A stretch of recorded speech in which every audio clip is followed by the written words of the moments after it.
Hey, what's going on, everyone? Welcome to the Over the Cap podcast. It's September 1st, 2023, and this is Jason Fitzgerald. You can find me on Twitter at Jason_OTC. Really won't find me on Threads. That thing is pretty much dead, but if you want to look for me there, it's at Over the Cap.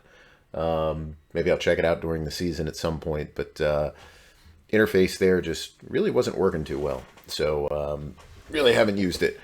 Joined by Nelly the Bunny. Nelly, anything? Yeah, Nellie's just happy with a treat.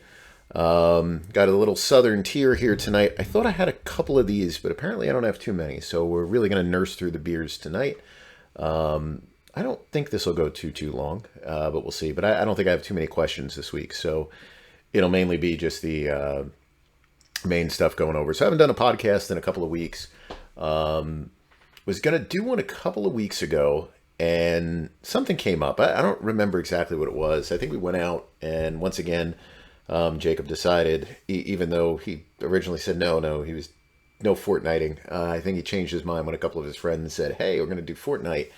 They didn't last too long, but by then I decided it was about time to go to sleep and just kind of put it off. And then we were on vacation the last 2 weekends. I guess we were down at Disney. So, had a good time down there. I know there's a lot of people who enjoy going down to Disney, but we had a good time. The kids enjoyed it, so it was good for them, I guess, to get that in before school, since school has already started. And it means Megan's dance starts up, and Jacob's doing football this year, so we've already been doing practices for that for the last, I don't know, month and a half, or maybe. They had it this first year doing tackle, so every now and then I post some pictures online. They had a scrimmage this week, so put that on there, but that takes up a lot of time, so we'll see. But anyway, that was just kind of catching up with the things that I've got going on here. So I think today the main stuff I really wanted to go over was kind of some of these holdout situations or contract situations that are going on in the NFL.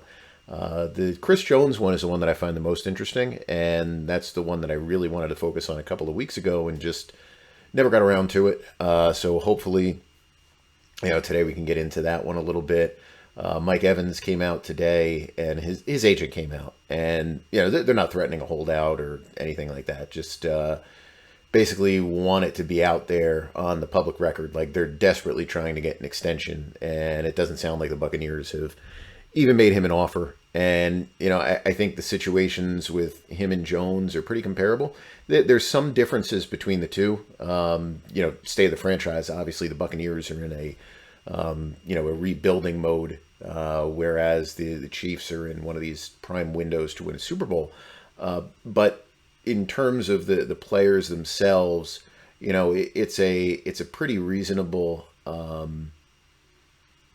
I guess it's a pretty reasonable comparison. I think when you look at the situations and you look at what you should be expecting from both of those players. The other one that's the big news is Nick Bosa. And the Nick Bosa one is that's a very different situation. I'm really surprised that one hasn't sorted its way out yet. Honestly, I would have figured that all of these, not the Mike Evans one. I kind of figured the Chris Jones one would have been done by now, but that didn't happen either. So we're not going on to Twitter yet here. Let's just do a Chris Jones search here. I just want to pull him up. I'll go to his Pro Football Reference page here, just to pull up some relevant stats and everything else. But the meat of the stuff that you want to get into with the contracts here, and this is really, I think, what a lot of this boils down to. You look at this big gap that's in the market, and this is going to apply to Nick Bosa as well. And I did something on Nick Bosa a couple of weeks ago, so I don't think we'll get into that one too much, because it's just going to be rehashing the same stuff over, valuation of a player and everything else. But you've got this big difference here, where you've got Aaron Donald at 31.7, and then you got Quinnen Williams at 24, and it's a giant gap. And you can go to your edge rushers, and the edge rushers are closer to that 24, right? We got a 28, a 27, a 25, and then we're at 23.5. So, the market on the defensive players, where we've kind of blurred this line now between your edge rushers and your defensive tackles, Even though the edge rushers as a whole are going to earn a little bit more. You've got a market that Chris Jones probably doesn't fit that well into if you're the Kansas City Chiefs. Like, it's very hard to come up with a logical number that probably makes both sides happy. I've said before, if I was Chris Jones, the lowest number I think you could settle for is about $28 million a year, and the number you're probably aiming for is about $30 million.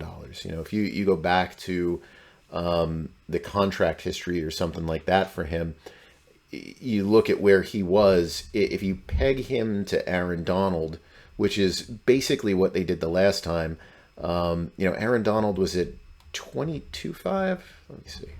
I should just pull up contract history here, but I'll just pull up Donald's here. Yeah, he was 22.5, and Chris Jones came in at 20, right?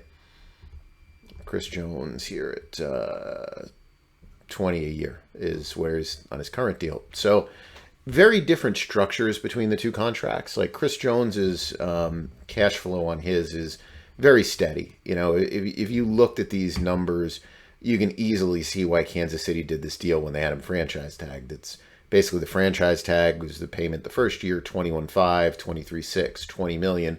And you compare that to Aaron Donald, in the first couple of years of his extension, which was signed in 2018. Now, he was still under a rookie contract, $40 million in the first year.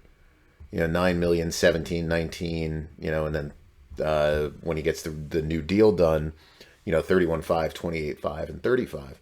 So very different structures in the way that the money was paid out on the two contracts, but the annual value of the deals came pretty similar.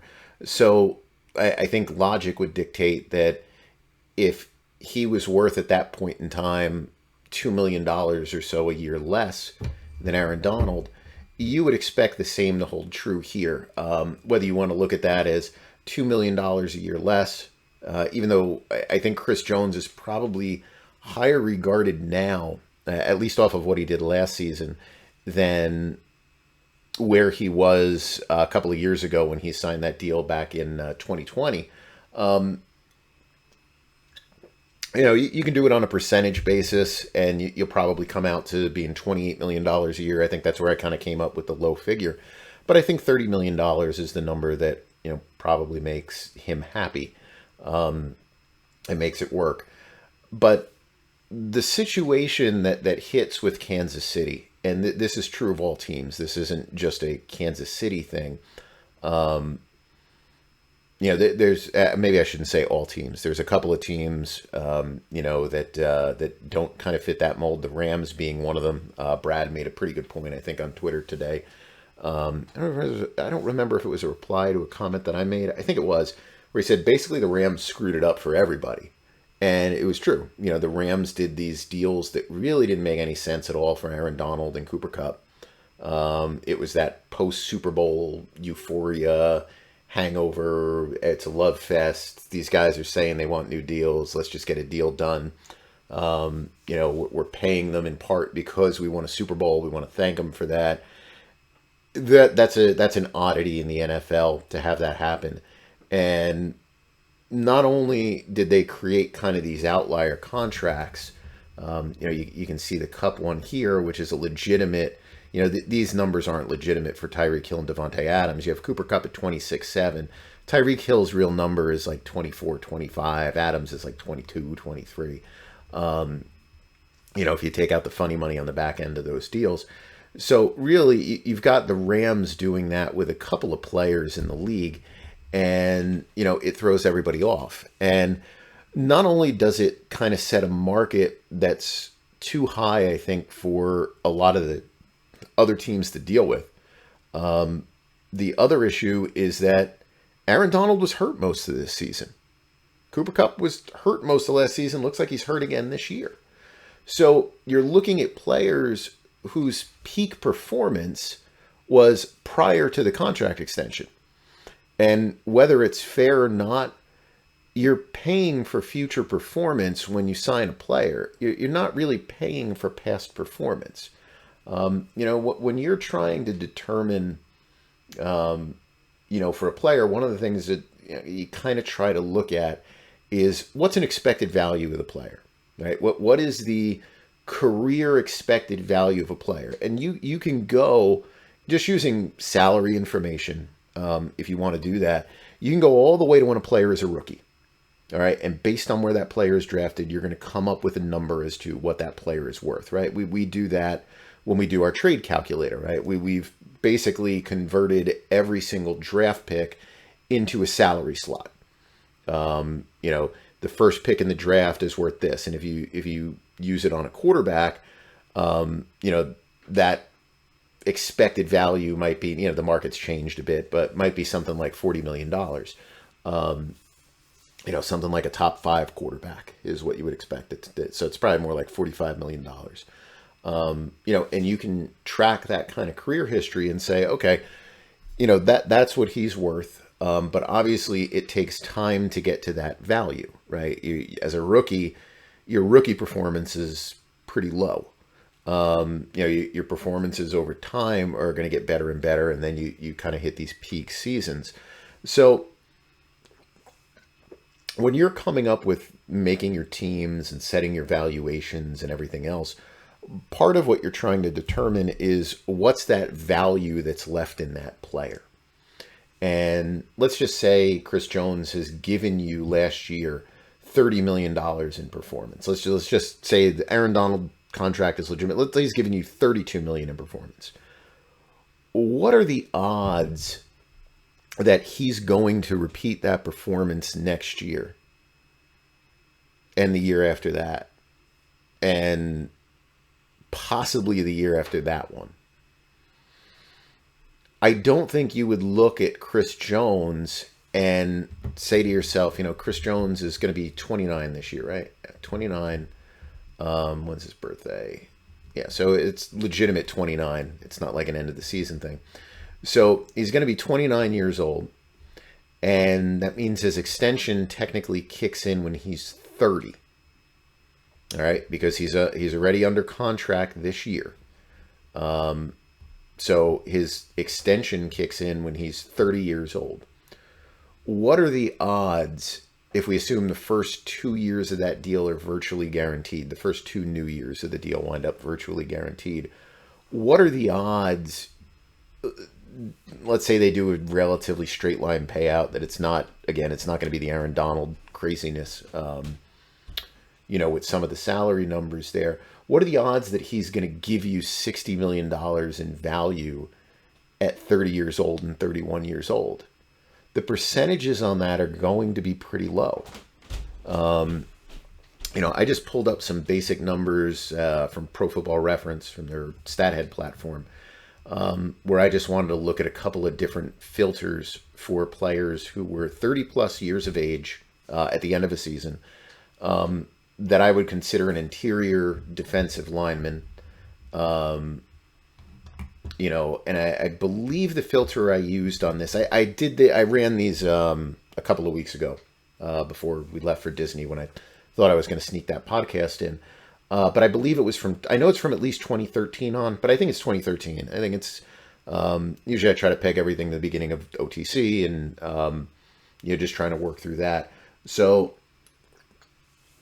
the most basic filter of all, how many players are we getting at least 60% of the defensive snaps from that are interior linemen? Kyle Williams gave you 4 years. Fletcher Cox has given you 3. Cameron Hayward's 3. Sue was 2. Linville Joseph was 2. Corey Peters is 2, and he's still going. Tom Johnson, Cullen Jenkins, Geno Atkins. You look at all these players. Gerald McCoy. I mean, he was a great player. Aaron Donald obviously has just gotten there now. He's still active. I think I got to turn off this. I think I got a fan running here. Hold on, I'm going to not even bother pausing this. I'm just going to jump and turn that off.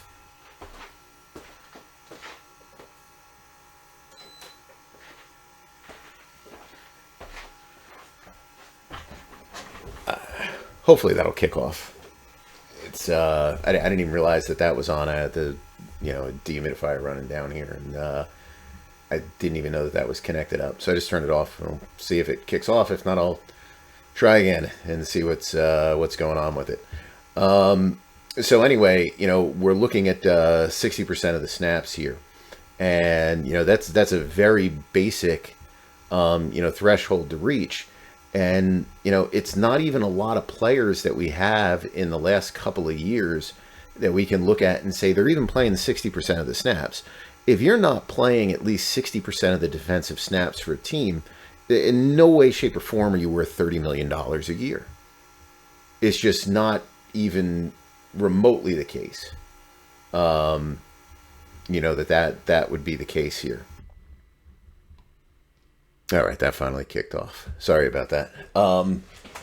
So we don't even have a lot of players that we can look at. We're looking at what, 25 players who had one season, and 1, 2, 3, 4, 5, 6, 7, 8, 9 players who had, I don't even know why I'm counting them. The numbers are right on the side. 9 players who had multiple years so far of 60% or more defensive snaps. Pro Bowls, and your name value kind of players. You would think that that's the easiest way that you can get to the Pro Bowl. And we've got 10 players who have made a Pro Bowl after the age of 30, at this position. Now, got a couple players who've made it multiple times, right? Kyle Williams, Cam Jordan, Calais Campbell, Cam Hayward. So it's not like you can't do it. Again, it's just saying that, okay, out of all of these players, and you go back in time where you look at the contract history, of some of these defensive tackles, and let me actually pull those up. Let's get off the Aaron Donald page here, and let's go to defensive tackles here, interior defensive line.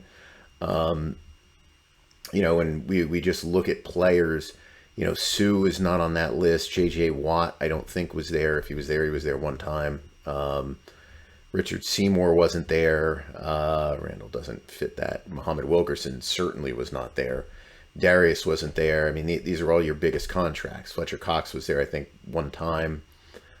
Gerald McCoy, I don't think, was there. Lodi Nada wasn't there, I don't believe.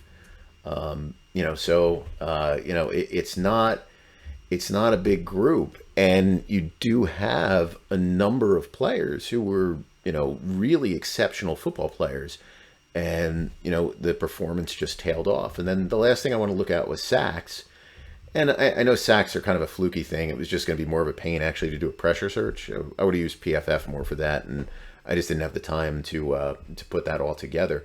But again, it's safe to say that if you're earning that kind of money and you're not somehow getting 8 sacks out of it, nobody is going to look at you as worth the money. No matter how much you want to say that you're impacting the game in other ways, you're getting 8 bazillion pressures, they just don't happen to be converting.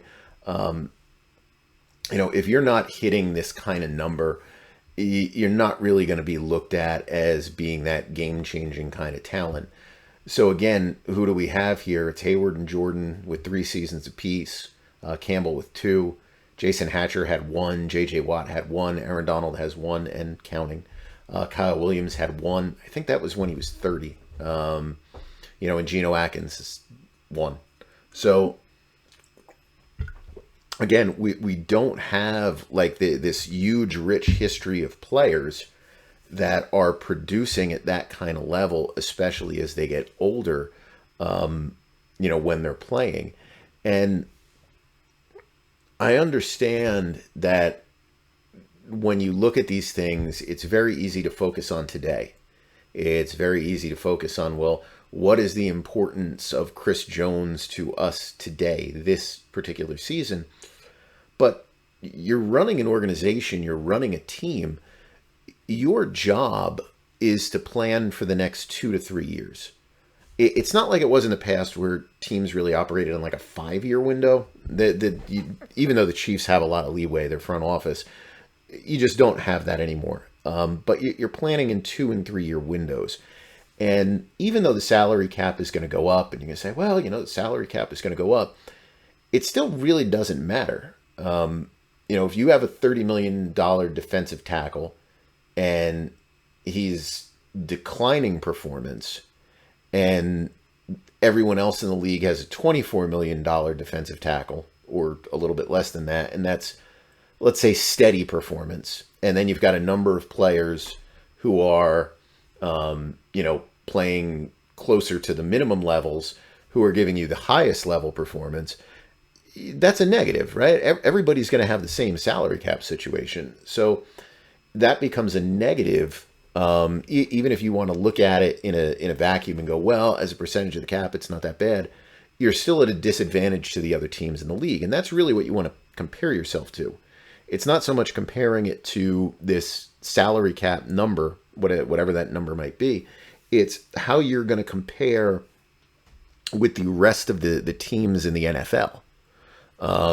Because if you're putting yourself at a competitive disadvantage, it doesn't really help you. And this is one of the reasons why with the Chiefs, they probably balked at Tyreek Hill over a certain dollar figure, because the odds are that Tyreek Hill is going to be declining performance versus improving or maintaining that level of play. Now, Chris Jones's number is pretty high. If they were to tag him, it'd be 120% of his salary cap number this year, which I think is like 28. Yeah, 28.3. So, it's a little bit less than that. They won't include the workout or the likely to be earned incentives in there. So you take out 175. It's still a big number. But again, if he's looking for a $30 million a year contract, your better bet, if you're the Chiefs, if I'll just do this on a salary cap basis, would be to, spend the, 28.291 this year on him. And, it'd be a little less than that. But let's say it ends up being 32. What was it? It was actually this. What did I say? That was 175. So it'd be 30. Yeah, it's 32. 31.85 million next year. So if you look at it that way, it's a no risk proposition for you, right? You determine, okay, how did he play this year? If he's still giving you $30 million of performance, well, you franchise tag him at 32. And that's, it's probably less or very similar. Actually, no, it's probably going to be less than what you would pay on an extension by structuring it that way. And it gives you all the decision-making power as to whether or not you want to guarantee that $32 million, because you can either guarantee it sight unseen in 2023, or you can guarantee it after the 2023 season to say, well, can he duplicate what he did last year? Or is he going to go back to just being a really good defensive tackle or a great defensive tackle versus a spectacular defensive tackle like he was last year? You don't have an option to tag him the third time, just to keep that in mind. If anybody has put that out there, I don't know if anybody has. But this number here, where you can just opt into it, I would look at this as saying, well, the Chiefs have him under contract this year for $28.291 million, and they can opt into the deal next year at 32. I look at that as a much better scenario than saying, okay, they can reduce his cap figure this year, which they need to do. The Chiefs right now have the worst cap situation in the league. Once I switch things over to the 53-man, the full rosters, they're about $8 million over. So this is the most logical place for them to make cap space. But, the way that I would look at this is I would say, you're better in this situation than, say, having him at a cap number of $16 million this year, $28 million this year, next year, and then being locked into him the following year at a cap hit of something like 35, and then having to deal with whatever dead money the year after that, because, the assumption would be that, at that point, he's probably going to be done. So, it's just one of those situations where you say neither side is wrong. He's not wrong in the fact that he wants to maximize his value, and this is the best. He'll never have a better time to do it than where he was last year. He had a great season, arguably the best year of his career, and he became a focus during their run, along obviously with Mahomes, but as like a key featured player. So you try to use that leverage by holding out and hoping that drives something. Now, he will forfeit for each week he misses a pretty significant amount of money. So, he's got all these fines, which, they can always pay to get rid of. But, he's going to give up $1.08 million each week if he actually holds out past the regular season. The way this works on the cap, I got a lot of questions about it. Every week that he misses, his cap number here will change by that 1.08 million. Now, here's another thing to keep in mind. When those numbers reduce, that also reduces the number on the franchise tag the next year. So in many ways, he's probably shooting himself in the foot by not going in at least during week one. I think the hope at this point would be, if you were just going to come back, if you're not, really stuck on a holdout, I think what you would be doing at that point in time is coming in, and basically saying, look, I'll come back if you give me a roster bonus or a per game bonus or something in there that will equal all the fine money that was generated by me missing training camp. Whatever that number is. I think that would be right now the thing that would have to get done to bring him in, or maybe a small raise or something like that. Just even beyond that point, for the year to do that. But he doesn't really have a lot of leverage, and that's gonna hurt with the way that the salary cap, the franchise tag is going to be calculated for him next year if he starts to miss football games. So those things all kind of come into play. Whether you want to think that that's important or not important, that's what it is. But one of the problems I think that players face with these holdouts, and, this is, I'll use Jones more as the example because the Chiefs are a good football team, whereas the Buccaneers, not so much. And I think the same applies to Nick Bosa here too. You try to stretch out some of these holdouts. And the reason that you're doing it is you're hoping that something happens to the team that makes them realize that they're missing a vital part of the team, vital part of the organization. I think the problem is that strategy just doesn't work anymore in the NFL. Teams have pretty much wised up to the fact that, with the exception of the quarterback, almost every other player is expendable. Obviously you're trying to keep certain guys, you're trying to keep certain players, you're trying to get them in that window when they're still kind of in their primes, year 4, 5, maybe 6 of their careers. But if the team is doing poorly, let's say if San Francisco's doing poorly this year, nobody is going to look at San Francisco and say San Francisco's doing poorly because Nick Bosa is not on the field. They're going to say San Francisco's doing poorly because the quarterback stinks. That's really what it is. They're going to have Brock Purdy in there, and I don't know where people are under this impression like he's a all-pro level player. He had a nice little run last year, but there's no guarantee.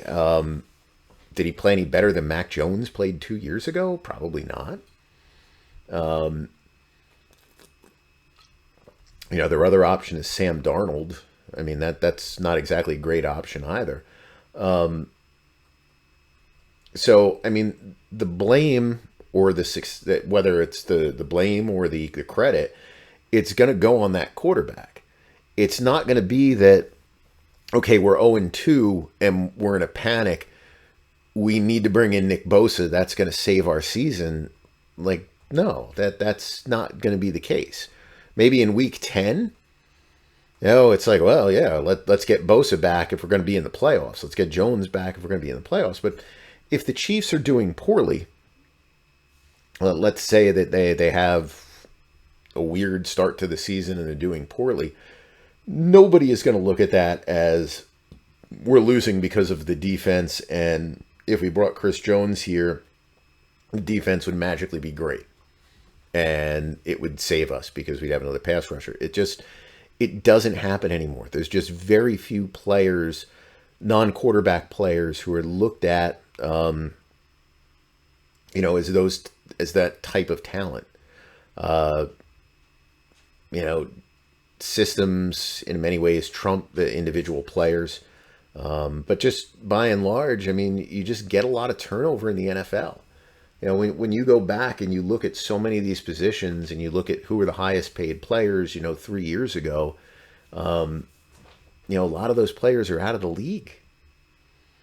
And these are guys that when they sign their contracts, the usual stuff comes out. It's like, man, they're set at that position for the next 5 years. It's like, come on, you should be around long enough to know that's not the case. But that's how it gets reported on, and those are the honest opinions that come out when those deals are signed. And the majority of the players simply don't last that long. I think Nick came up with, I know for the free agency guide that we did a couple of years ago, it was a very low number, but he did a more inclusive search. Like 76% of players are pretty much gone after year 3.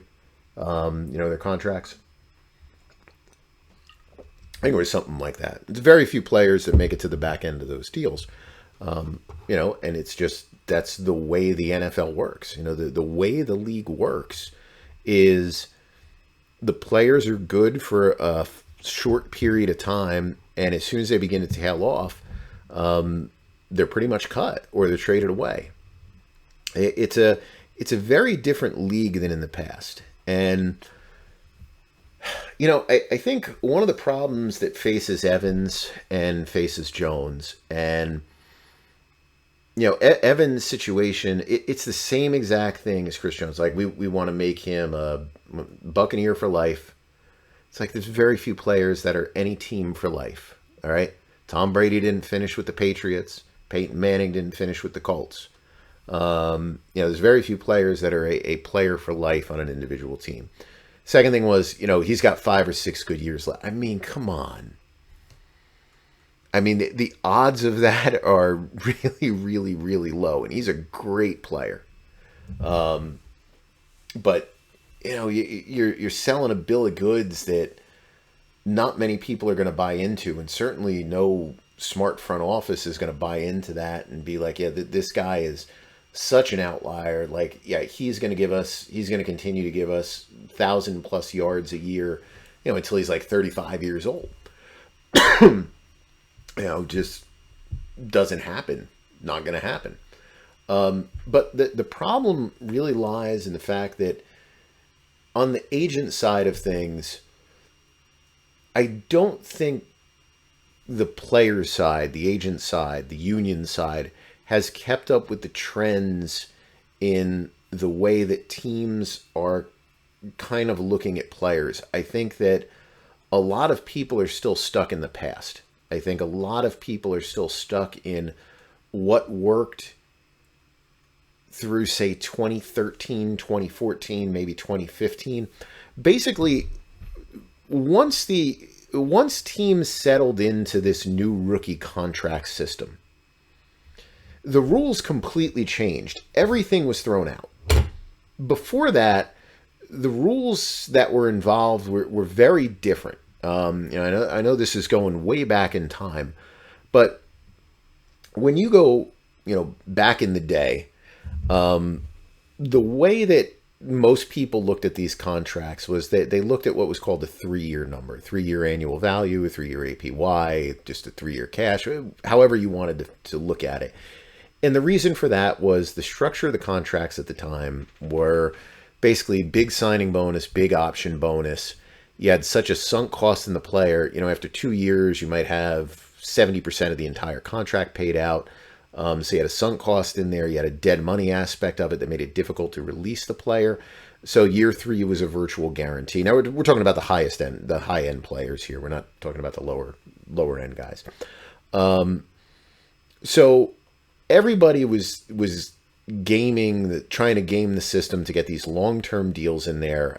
For the team side, it was for proration purposes. For the player side, it was in some ways to bloat the value, but it was also to get those 3-year numbers up. Sometimes the longer term you're willing to give up, the better cash terms that you're going to get as a player, on the front end of those deals. So what happened was you had a number of players in the league signing these long-term deals, and many players would last for a long time simply because that's what teams did. They didn't rely on the rookies. They didn't have faith in them. The coaches specifically didn't have faith in them. It was under this concept of, it probably takes at least 2 years to develop a rookie. We're not really expecting to get a lot out of them until year 3. I'd rather have my veterans out there. I'd rather have them playing. And, the league has really gotten a lot younger now. And contracts back then were not structured to release players. Contracts today are structured to get out of these deals ASAP. So, the system has changed a lot. And kind of what happened was the old system, nobody focused on guarantees. There was nothing guaranteed in the contract beyond the signing bonus, for the most part. Now you have all this focus that's on the guaranteed salary. So that's kind of removed the signing bonus part from the equation. But the signing bonus gave you kind of this dead money protection, sort of the way that the cap stuff was structured. But in large part, some of those structures were created because of the rookie contracts that were coming in, where you didn't really have control over the way the salary cap broke down on those players. And those players did have guaranteed salaries, along with the bonuses that were in the deal. So those players were not movable. So you drafted a bust and you were stuck with that player for like 4 years. But the other issue, when you did sign these long-term deals, with the exception of a couple of these quarterbacks that signed ridiculously long-term deals that were like 10 years long because they all wanted to say that they were a $100 million player, which was just the silliest thing in the world. Because what happened was eventually they started to see their values go down. What happened was very different. It took a lot of time for the market to reset. In that era, rookie deals were 6 years at the top of the draft, 5 years bottom half of the first round, and they were either 4 or 3 years thereafter. Most of your money came from those first round players. So if they were under contract for 6 years and the franchise tag was always a possibility, you might be looking at not getting your extension until, you've already got 7 years under your belt. Think about that. Nowadays, after 7 years, you're out of the league. Back then, you might have, just gotten your first contract. Let me look up Eric Berry. Eric Berry was probably the last of the old contract guys to get a long-term deal. So you can look at this here. He was drafted in 2010. Okay. So 6-year contract, 1, 2, 3, 4, 5, 6. He was franchise tagged one time. So that's 7 years. And then the Chiefs got into this ridiculous extension. Teams would never do this nowadays. But again, it was like that leftover from the old era kind of deal to where you did this. Sorry, I got the things wrong there. 616. You would never do a deal like this nowadays. But because these deals ran so long right off the bat as rookies, it took a long time for the markets to reset. And it wasn't so much a game of leapfrog. Like if Peyton Manning was the highest paid player, you needed to have a quarterback selected somewhere in the first round that was highly successful to pass Peyton Manning. And even if those players were successful, it still might take them 6-7 years, to jump those figures. So when you go back and you look at some of these contracts here, like a Chris Jones deal, he signed this deal in 2020 for $20 million a year. It now looks crazy a couple of years later when all these players who are inferior players to him, quite honestly, are up at 24. And you've got Donald at 32, who, again, is the guy that he was basically pegged to a couple of years ago. In the old system, you would never get this kind of disparity that impacts it. And it's even more blatant with the wide receiver one, right? You got to go all the way down here to Mike Evans. Now, I knew when Evans signed this deal, like, this was not a good one for him. It was just too low for his productivity at the time. But, you look at where he's at, look at all these guys who surpassed him. Never, ever, ever would have happened in the old system, not to this extent. Not to, if we call this the top of the market at 26.7, not to that extent. It wouldn't have happened.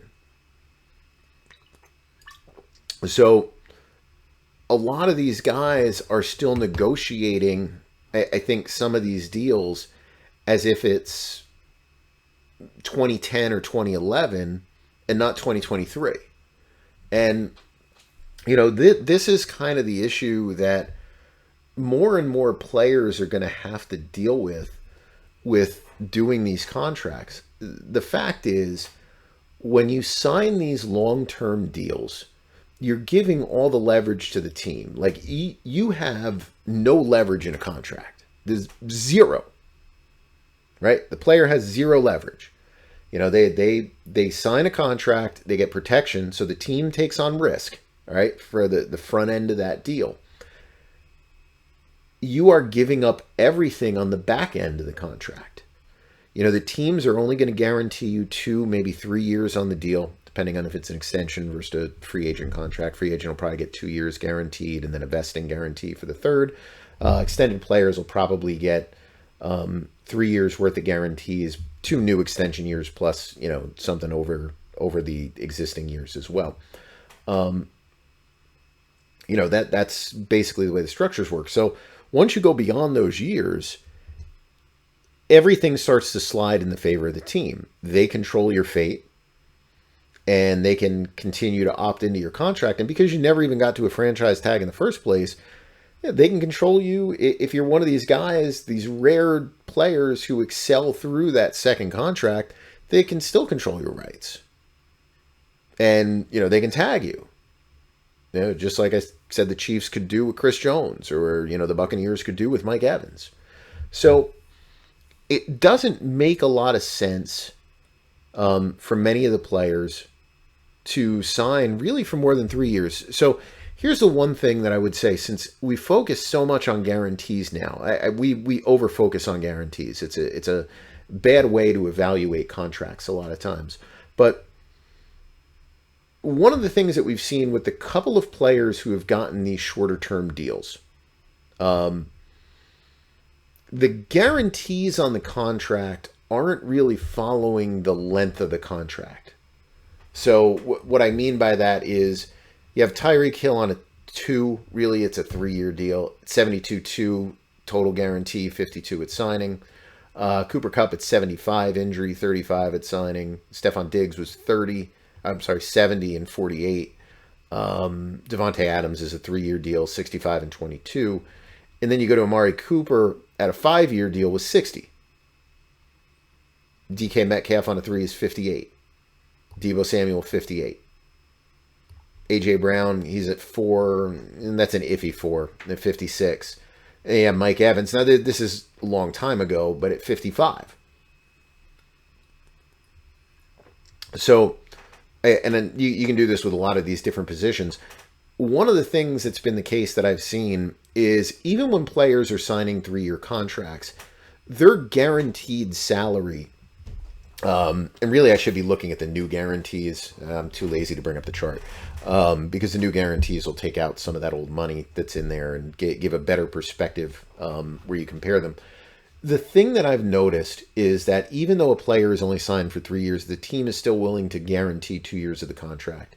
And the 2 year guarantee is very similar to the guarantee that a team is giving on a 5 year deal. Now, maybe your injury protection won't be as much for some of the highest level players because they might get injury protection that goes into year 3, maybe even a tiny bit into year 4. Obviously, if you have a 3 year contract, that's not going to be the case.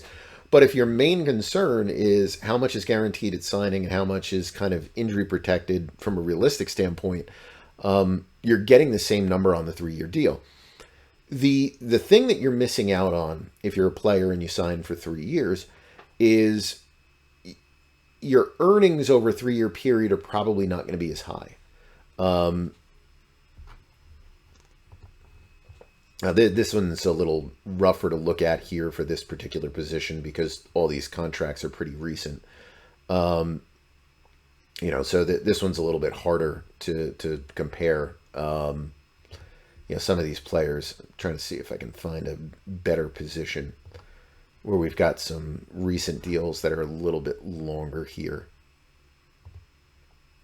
I mean, there's so much leapfrog being played here. And I can't even really compare Crosby because he's so much lower. Not really a lot of good examples even to just bear this out. In general, what happens is that when you sign a 3 year deal, typically what happens is the team will do the 3 year to match a annual value on a contract. Like Leonard Williams might be an example of that. Like he signed for 3. That got him to $21 million, which was the high point in the league for a little bit of time. But if you look now, this is a pretty close number here, but DeForest Buckner over 3 years actually makes more than Leonard Williams, even though Leonard Williams tied him for the annual value. It was just simply because the Giants could stop, at 3 years, so they didn't have to worry about that. So, and if you go beyond that, and these players are earning more, but 67.5, compared to 63. But the main gist of it is that when you sign for 4 or 5 years, often you can negotiate more money up front in a contract than someone that signs kind of a 3 year deal. The Williams one. The Williams one is probably a good example of that. Buckner, got 28 in the first year. There's 26 for Williams. Buckner through 3 is 63.75. Williams is at 63. That happens a lot. Not all the time, and it depends on the player, depends on the position, everything else. But more often than not, that's kind of what you give up as a player if you kind of push for that 3 year contract. But when you're one of these players who does excel, and does kind of go above and beyond the expectation level, that's afforded to you by someone like me, as to how long you're going to play for, how long you're going to perform for. You don't want to be in a contract that's more than 3 years. You just don't. Because the way the league pushes the salaries, you're going to feel grossly underpaid years 4, year 5. And you're giving up tons of earning potential because when you could be going back to the negotiating table and, bringing your contract up to the current number, it just, that opportunity doesn't exist for you unless you're someone like Donald who somehow got the Rams to just say, well, we'll just pretend that the last 3 years on your 6 year deal don't even count. Or Aaron Rodgers, he fell into that same category, with the power plays the two of them pulled. But, I think that's really more the lesson is as a league, as a whole, you don't want to be looking at these contracts that are even 4 years. You need to be 3 years. You certainly don't want to be 5. You want to be 3 years on pretty much any contract that you sign. So, the 3 year thing is, I think, something that more more agents need to really focus on and kind of win these battles with the teams when it comes to doing these deals. I think there's been a lot of focus on, well, we need to get these guys a contract after their third year in the league, which is, it's certainly important. Get those deals done as early as possible. But one of the reasons teams are open to doing it is because it makes it easier for the teams to walk away from the players, a couple of years from now. When that performance level does begin to drop, it's harder to do if you're not signing a player until year 6. So, that's an issue that I think the players' side has not paid attention to. I don't think they've paid attention to these trends. I don't think they've paid enough attention to that 3 year metric, in many cases being a meaningless metric. And I don't think they've paid attention to the fact that teams are still willing to guarantee the same or close to the same amount of money on a short-term deal as a long-term deal. I think there was always a thought that wouldn't happen, but it certainly has.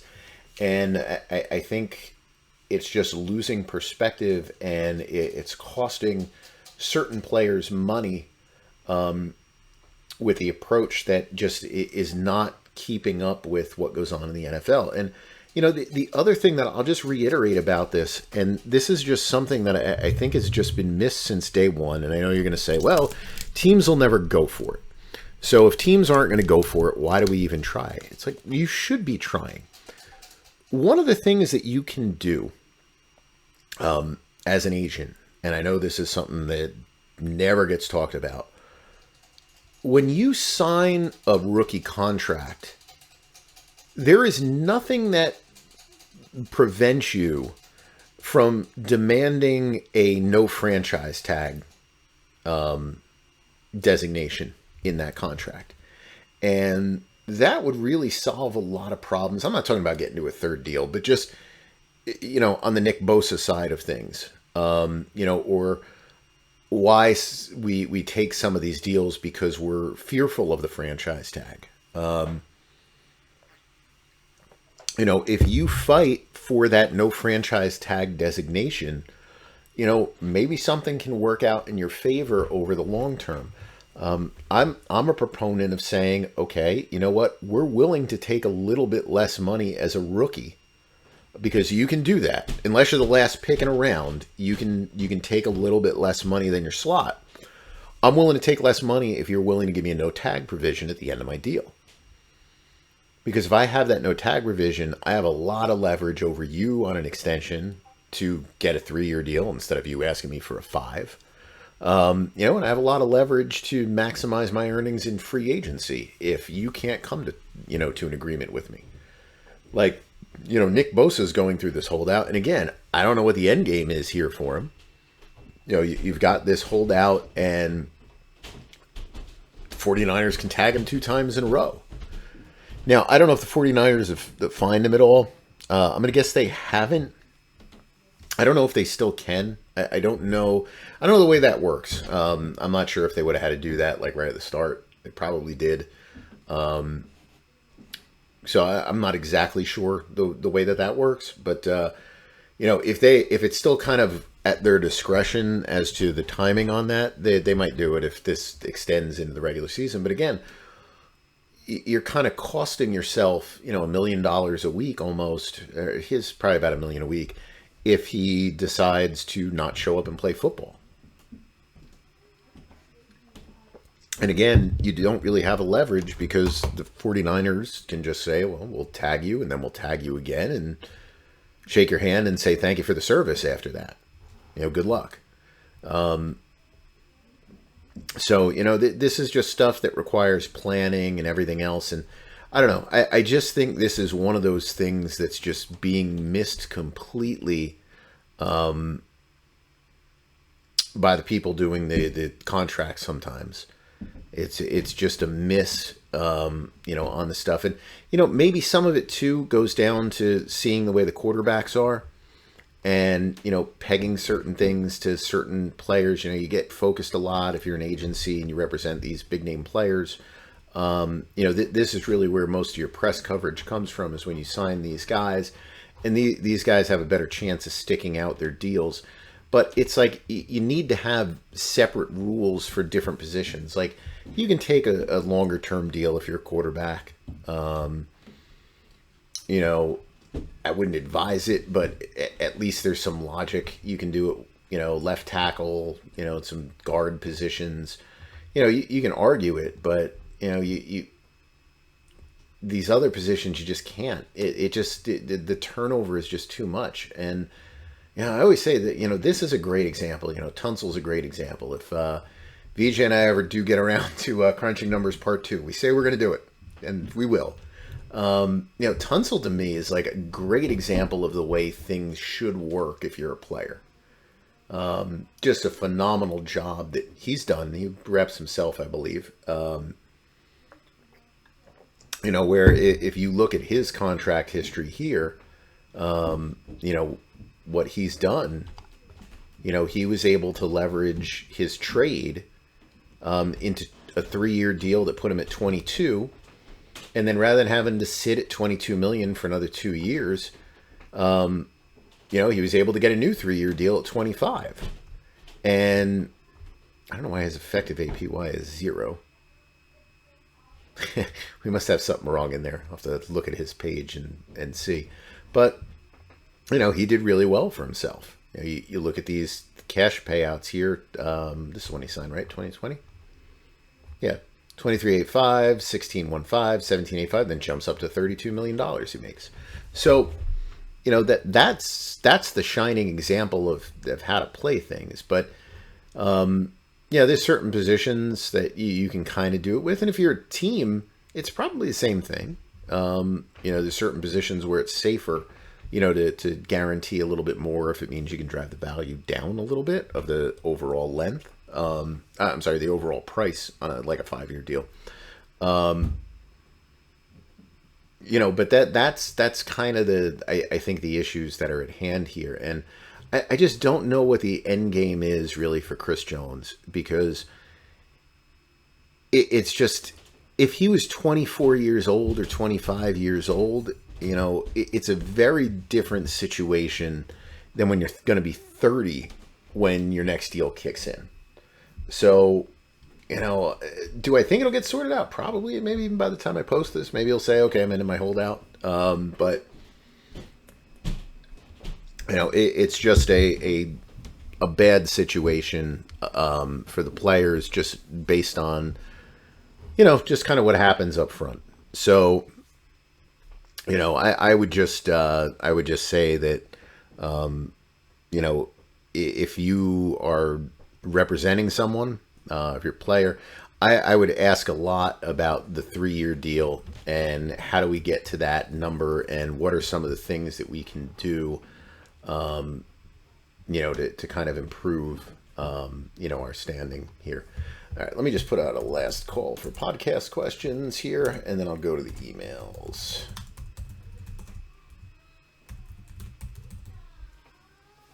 Let's put this out there. I'll pull up the cap space numbers here.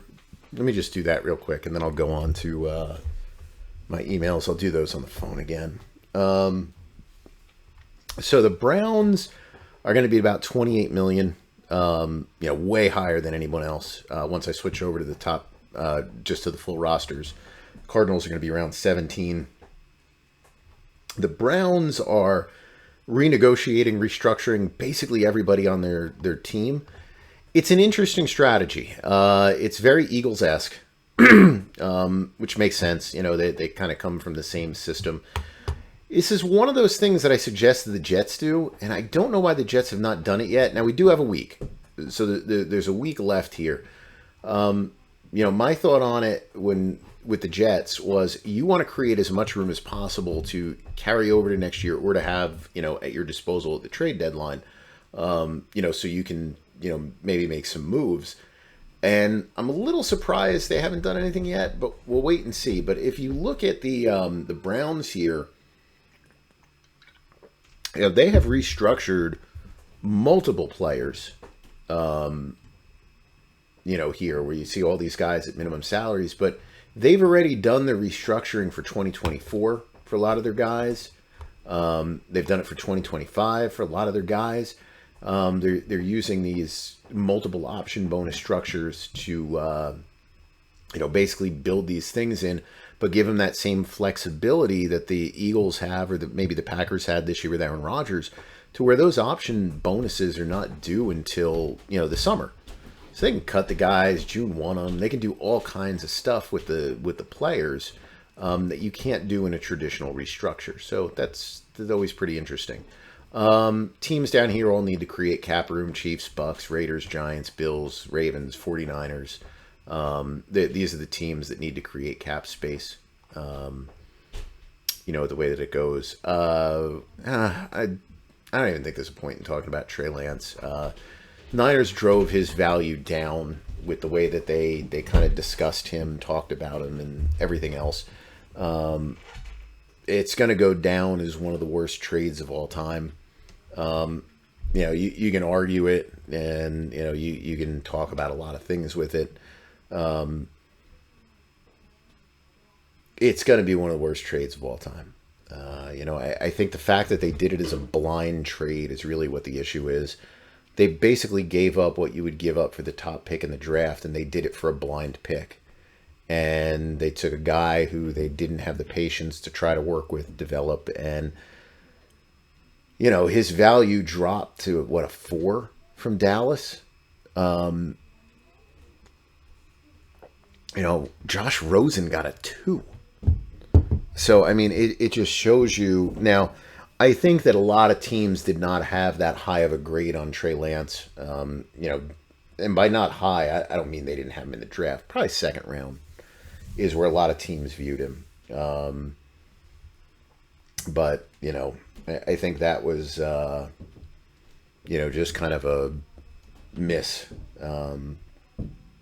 there by them. And that's going to go down. And a lot of people were bringing up, how San Francisco has still been very good, and they have been. They've been excellent. But the time frame that the trade impacts you is not when the trade occurs. The impact is what happens to San Francisco more so in like 2024 and 2025 than what's going on in 2022 and 2023. All right, let's see. Oh, one thing that I just wanted to mention, and as I went through them actually tonight, I realized there's a lot of emails from people that I missed here while I was away. I'll try to answer those this week. Again, sorry about that. Just being away. One of the things with Disney, and it's just nonstop. There's no vacation to it. It's just nonstop going. I was laughing. I put up a picture of the dad shoes on Twitter that we had, and those things kill my feet this year. My wife bought me a pair of Skechers. I've never worn Skechers before. So I got to say, my Pete Carroll Super Dad Air Force Ones worked much better. The only reason I didn't bust those back out again this year was I don't know if there was a defect with them, or who knows, maybe I'm too heavy for them. They were just squeaking all over the place. Something in there popped or came loose or whatever, and I couldn't get it to stop. So I said, I'll try a different pair of shoes. And the Skechers felt comfortable the first time I put them on, somewhat comfortable, I guess. But I guess they run very small. So, I think I should have gone a size up. I wear a 12. I probably should have gotten a 13 with them, or look to see if they had something wide. They were tight as could be. The back of my feet were bleeding. That was pretty impressive when I looked down and I said, "Oh, my shoes are red." That was a good one there too. Just incredibly tight in the front, just all blistered up, and those were a mess. So I don't know if I'll be wearing those anywhere again. But certainly not to Disney. But anyway, didn't have a lot of time to do too many things with the emails. So I will try to catch up on some of those, or at least apologize to people that were asking me stuff and say I couldn't get back to them in a reasonable amount of time here. All right, let's take a look at some stuff. Cameron, in the spirit of opening day rosters, what position should most teams invest deeply into, and what position can teams go light? For instance, does it make sense for to hold a spot for quarterback 3, running back 4, four wide receivers and 4 tight ends, philosophically as good as 6 and 2? Yeah, that's a very interesting question. I think if you're getting into roster depth, you're trying to look at positions that maybe take time to develop, and saying that those are positions where maybe you want to go a little heavier on. Now, I guess the question there is to, can you stash players on a practice squad, and get the same out of them? The answer is probably yes on that. So, really you're looking more at like a 65-man roster or something like that versus a 53. But I think when you look at the way that teams play, I think you can probably go heavy on your wide receivers and hope you kind of catch lightning in a bottle somewhere. I think you could go lighter on tight ends because they're available in free agency, so you can kind of pluck good players off of other rosters. A lot of times, I think at those positions. I think it makes sense to carry extra interior linemen, not because you're going to necessarily use them, and this might be more of a practice squad thing, just that is one of those positions that does take a little bit longer to develop. Same goes for probably corners. You can carry an extra couple of defensive backs maybe in there that you consider as developmental guys.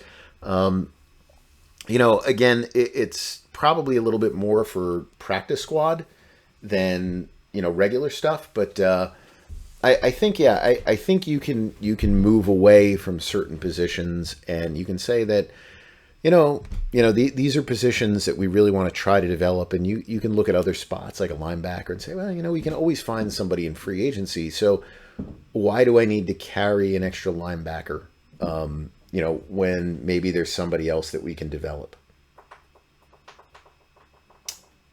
Michael, love the show. Thanks for all you do. What are the ramifications of a Jonathan Taylor hold-in? Does his contract hold so he can be franchised next year?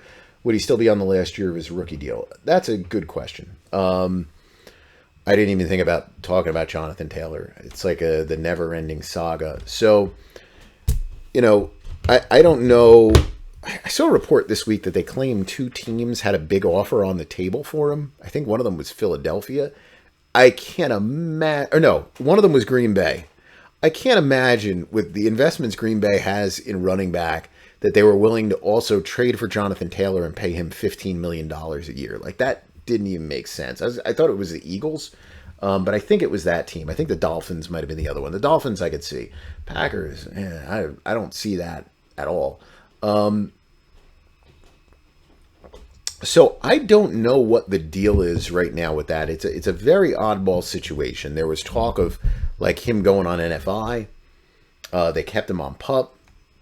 So I don't really know what the deal is there. At some point they have to activate him if he's healthy. So they can't just kind of lock him in there. But if he still isn't healthy, he's hurt. The way that it works, because he's in the final year of his deal, his contract would toll to next year, so he wouldn't become a free agent. He would just have the same terms on his contract, whatever his, what's his salary this year? 2.8 or something like that.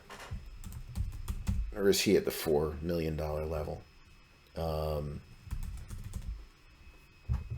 me see. He might have been a second round number. Yeah, he's the 4.3 number. So, yeah, he would just play again next year at 4.3, and still be on the Colts. So, that's the way that his deal will work. But it's a real weird situation. Like, he doesn't want to be there. Clearly, they don't want to extend him.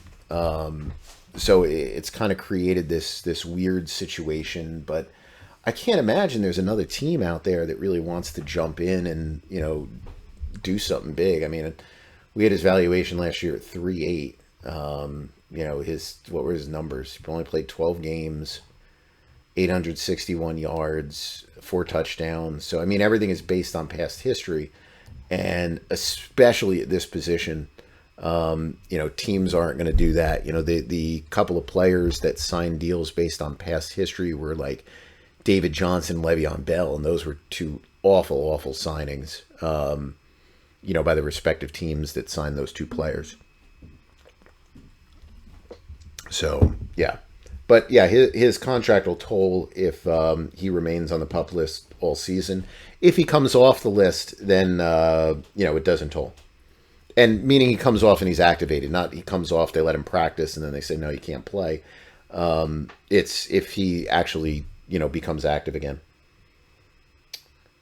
Max, wondering if you think we'll see tanking become more prevalent in the NFL. Arizona and Chicago strike me as two examples of new regimes coming in, tearing things down to the studs. Do you think these two examples are outliers? Will we start seeing more teams? I don't think so. Your career window in the NFL as a front office executive or as a head coach is very short. It's very small. You have a 1-year pass to try to fix your team. And sometimes one of the worst things that you can do in that first year is win. I know it sounds weird, but you set expectations so high. The Giants and the Vikings last year are probably very good examples of this.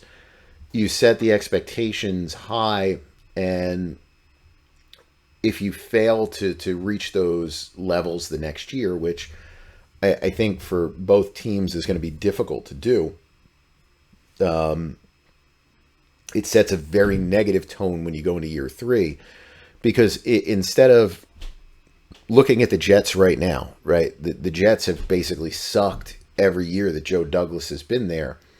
But for the most part, there's been excuses that it's been tied to how bad Mike McCagnon was. And, last year was the first year where you started to see rumblings like, well, even though he had these 2 great picks, we're starting to see how every other pick that he had was terrible. Now they've completely flipped the script by bringing in Aaron Rodgers. But they started poorly, and they've been able to come up with every excuse under the sun as to why they haven't been good.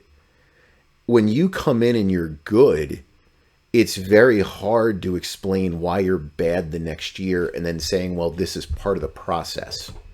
It's very hard to do, because then you get into year 3, and where a team like the Jets might be able to get a pass on that, before, you're not going to be able to get a pass on that if you're a team that made the playoffs, 2 years ago, and it looks like you've regressed.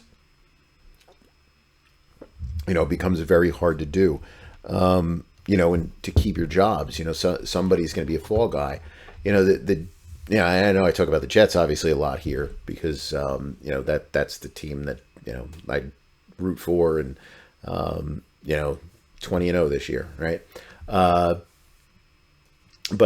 I go back to where they were when Mike Tannenbaum first took over the team in 2006.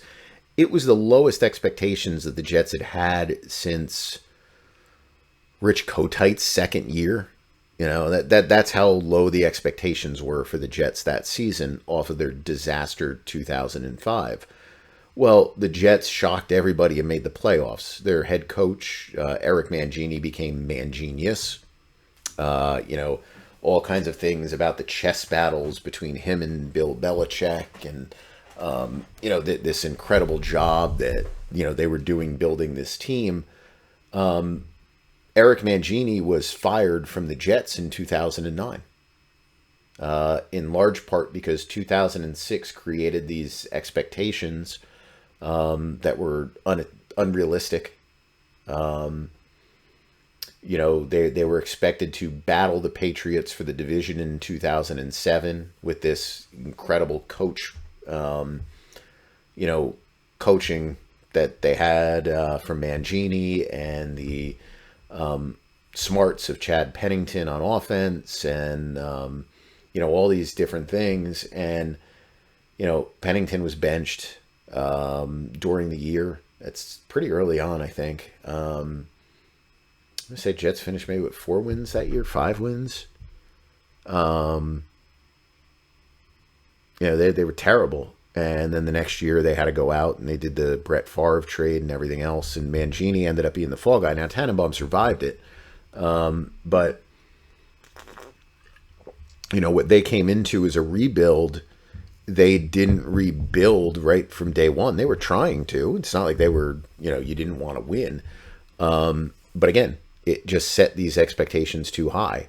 And it kind of hurt, at least one of the two, it hurt them in the long term. So I think that plays a role with all these GMs that come in as to the way they do it. But I think the other issue is, with the exception of a couple of guys, a couple of coaches around the league, a couple of GMs, that when you hear them talk about their expectations for some of these rookie players, or, why they make a trade for a player and how that's going to impact them now and everything else, I'll call it maybe 4 or 5 teams. The rest of the teams in the league are smart enough to realize that having the number 1 pick does not guarantee getting the best player, or even remotely close to the best player, right? Was Patrick Mahomes drafted number 1? No. Where was Mahomes drafted? Like number 10? Something like that. In basketball, most of the time, your best players are typically probably top 3. Every now and then you'll get a really deep draft where you get a lot of good players, throughout. And obviously, if you have the high school guys, like, when Kobe came in and, he was a little bit later on, when he got picked, that was a little bit of a different era back then. But for the most part, your top players are picked right at the top of the draft. In the NFL, a lot of times your best player is picked like number 10, number 12, number 13, and having the number 1 doesn't mean anything. So while it's nice to have, and you certainly, when you end up with Zach Wilson and Trevor Lawrence at the very least looks decent, you always go back and you go, well, if not for that, or when you had Vernon Golston and you go, man, if we didn't win that last game, maybe we would have had Matt Ryan. All those things, yeah, they all kind of come into play. But, I think for the most part, you're trying to win games. But what you're doing is you're trying to do it in a way that kind of makes sense. I think what you just don't want to do as a new general manager is to come in and have one of these free agent blowouts where you're just like, I'm just going to sign a bunch of guys and, somehow that's magically going to make my team much better. Or maybe there's a rare case or two where that works. Buffalo would be an example of, and they didn't really approach it that way, but they've built a lot through free agency there. They've probably done a better job at scouting free agents than almost any team in the NFL. At least for the last, maybe not last year, but for the couple of years before that, with the way they built their football team out. But I think teams are going to take a more cautious approach, but I don't think you will see anyone intentionally set the bar so low, because it just takes a lot of spinning, to be able to kind of pass that off as a reasonable outcome for a couple of seasons. All right, let's see. We'll go to Twitter here, and I'm going to pause this to grab another beer, because I guess I got a couple of replies here, so I don't know if that means that we'll have number questions, so I'll just grab one more to have as a backup. I think I have one more beer left upstairs, so let me just pause this and see. All right, let's pull up our podcast stuff here. Questions. Oh, I guess I should have. Well, so these are the actual numbers. Let me just run through my feed here. These are the teams and how much they're going to be over the cap by once I go to the top numbers here, and that's Chiefs at 9, Raiders 7, Giants 5, Bills through 3, Bucks 3-2, Ravens 1-6, 49ers 800,000.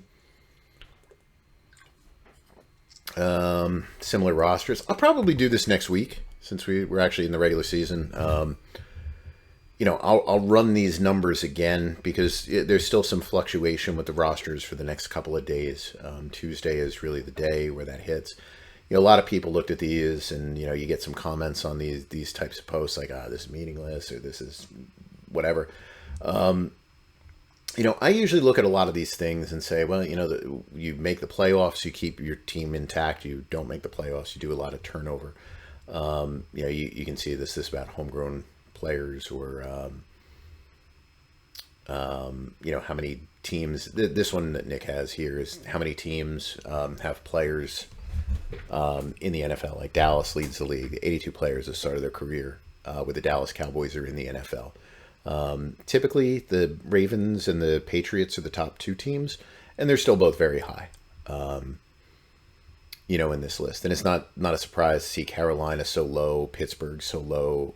Pittsburgh is a surprise because this has just been... Pittsburgh has been one of these, slow downward spirals for an organization that's been hidden by a coach who just doesn't get the credit that he deserves. He's done a very good job of taking a substandard roster and... being able to kind of turn it into something. Jets and Giants at 50, no surprise there. Arizona and Atlanta being low, that's no surprise there either. Homegrown rosters, that's about it. Ryan Jensen restructure.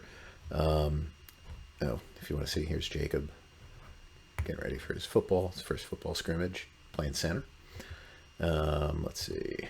These are my dad shoes, if you're curious of the dad shoes that we were talking about the other day. So, okay, let me get rid of that nonsense there. All right, let's take a look at some questions here. It looks like we've got about maybe 25 questions, or at least 25 comments. So we'll see if there's actually 25 questions or not, and then we will call it a night here. And then we will be back for football. All right.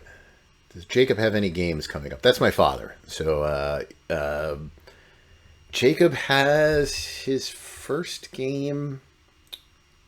Official game is next Saturday, but that's away in Roxbury, and they've moved that day around. At first, it was going to be a Thursday, then it was going to be a Wednesday. Now it's a Saturday evening.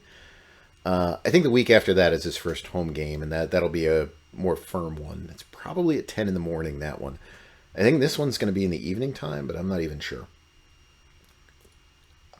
How do the Jets fit Mike Evans under the cap? So this would be one of those situations where, they let me see what his salary is. I know I had it up before. Evans has a $13 million salary. Roster bonus was already paid out. So, let's assume the Jets made a trade. Whoops. 5 weeks. I'm sorry, not 5 weeks into the season. 5 weeks into the season, not 5 weeks remaining. Yeah, you'd have to have about $9.4 million in cap room. Jets right now should have about 11. So I think there's two ways you can look at it. Number one would be you make this trade in season, and quite honestly, it makes more sense to make a trade in season, right? You want to see how these guys work out. You're convinced Garrett Wilson's going to be your number one, so you really shouldn't necessarily need a Mike Evans. It's almost like that becomes a luxury at that point in time. So you kind of want to see where your team is. Secondly, you're looking at, how does Alan Lazard fit in with the offense? How does, I'm not going to look at Randall Cobb as being much anything, but, can you get something out of Mecole Hardman, or is it going to be the same thing in Kansas City where he really never gets out of his own way and drops passes and whatever else? I would look at that before you get into Evans. The next thing that I think you would look at with Evans is when you're doing an in-season trade, how much money are the Buccaneers willing to pick up on his contract? And that's assuming they don't restructure. Like, Tampa needs cap room. They might just go in there and restructure that deal, which actually drives his franchise tag number lower. I'm not saying they would do that intentionally, but who knows? But one of the things that you could do is, you can negotiate a trade very similar to what the Rams did a couple of years ago with Von Miller, where you kind of have two trade scenarios out there. It's like, okay, this is the trade scenario if you don't eat money. This is the trade scenario if you do eat the money. And, that's probably one of the ways they can do that. But, yeah, I would anticipate that Evans is at least going to be talked about as going to the Jets. But I think the Jets are deep enough at receiver, even with Corey Davis's retirement, which, Corey Davis is one of those guys where, and I think somebody mentioned this online, but it's probably the case that, a lot of this probably maybe the Jets went to him for a pay cut and he didn't want to do it and just decided, you know what, it's time for me to go. That's a possibility. But I think that the Jets wide receiver room, at least right now on a piece of paper, you would say is deep enough without Mike Evans to where you can at least wait to see how things play out. Jake, for the Vikings, was Hawkinson an overpay, or if you compare the receiving and wide receiver production, is it a steal? Seems odd to give two tight ends bigger money contracts to try to get a sense if the front office is competent. So the Josh Oliver contract makes zero sense at all. So let's just throw that one out there. That contract is just bizarre.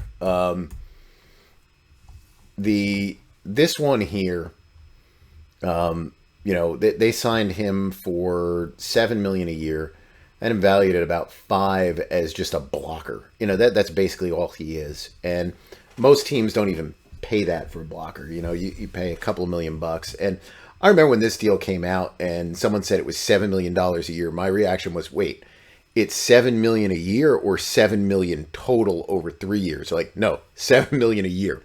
I was talking with somebody, a front office guy from one of the teams, and I made that, same kind of comment. And they were pretty stunned at this deal when it came down. It was just like, wow, if you're offering that, he better go take it. That one is a ludicrous deal. The Hawkinson one, I don't know if it's really an overpay on it. Like, they're kind of leveraged out because they traded for him, right?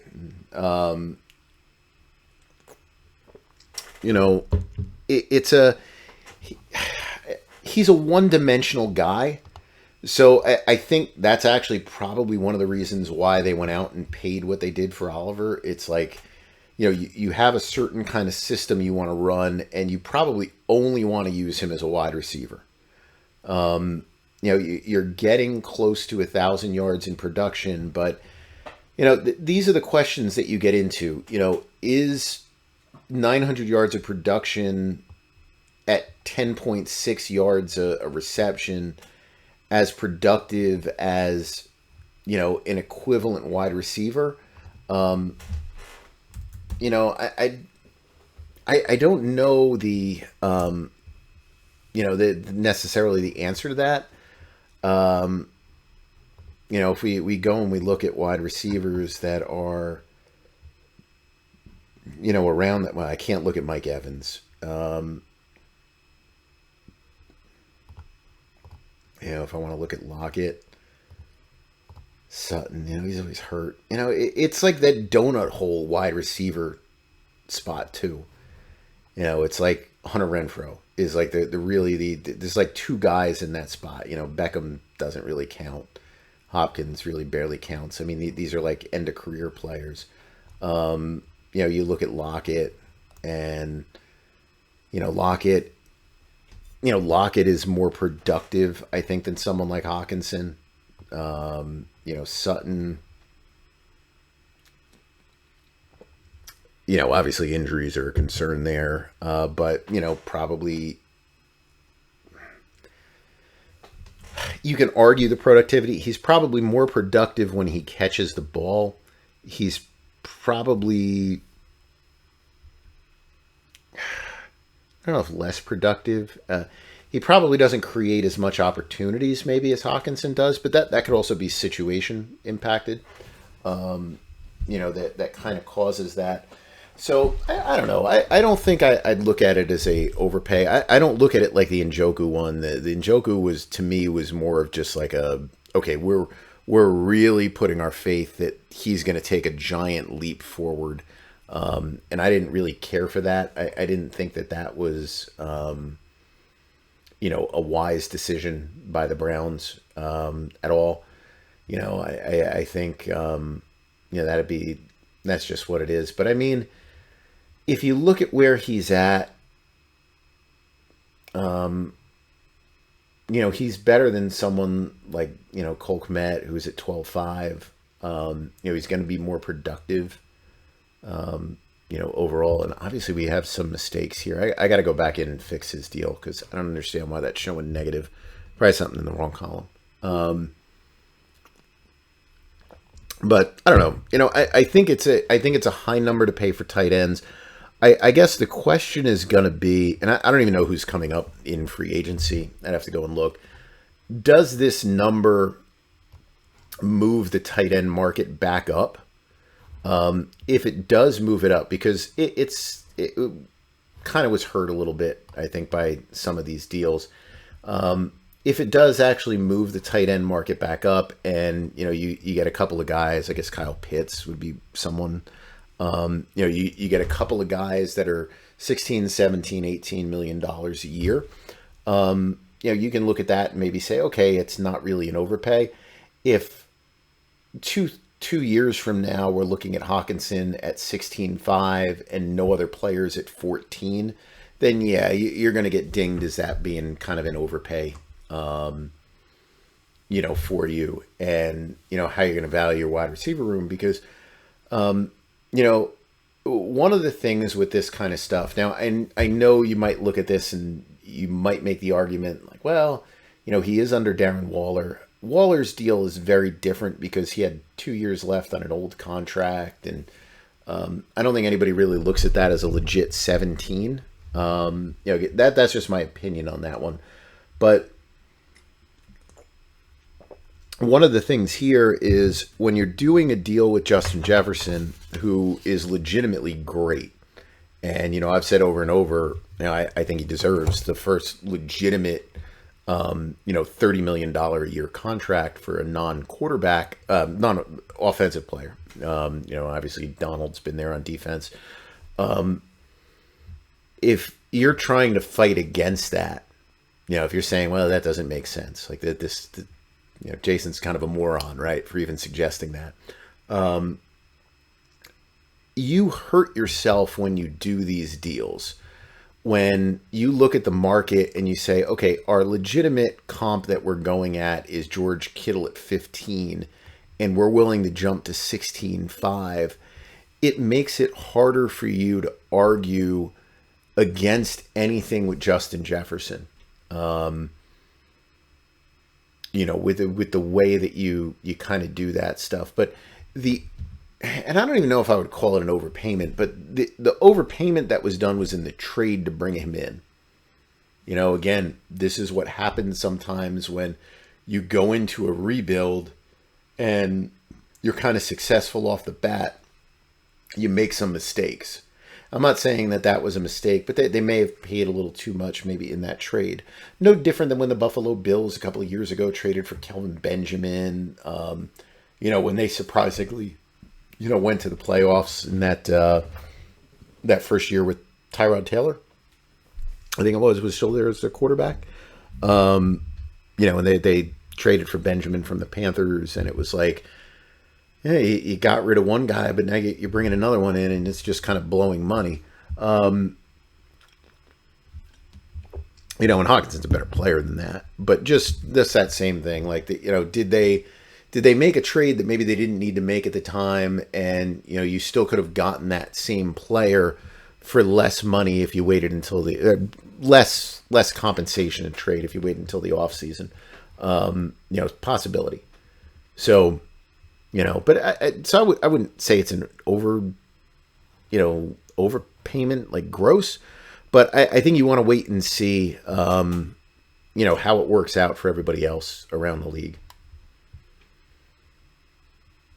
David, how much cap space is generally enough to have for injuries throughout the regular season? I think you really want to have probably $5 to $6 million in cap room when the regular season begins. I think if you have $5 to $6 million, you're going to be in a pretty decent position, to not have to go crazy with any kind of restructures, to deal with injuries. And for the most part, it's the injuries that occur in training camp where you can't come to a settlement agreement, and injuries that happen in week 1 and week 2 that really kill you with the salary cap. As you get further and further down the line, when you bring in a replacement, you're not paying the full salary for that player because you're only paying the prorated amount for the rest of the season. So, as time goes on, it becomes less and less important to have that cap room.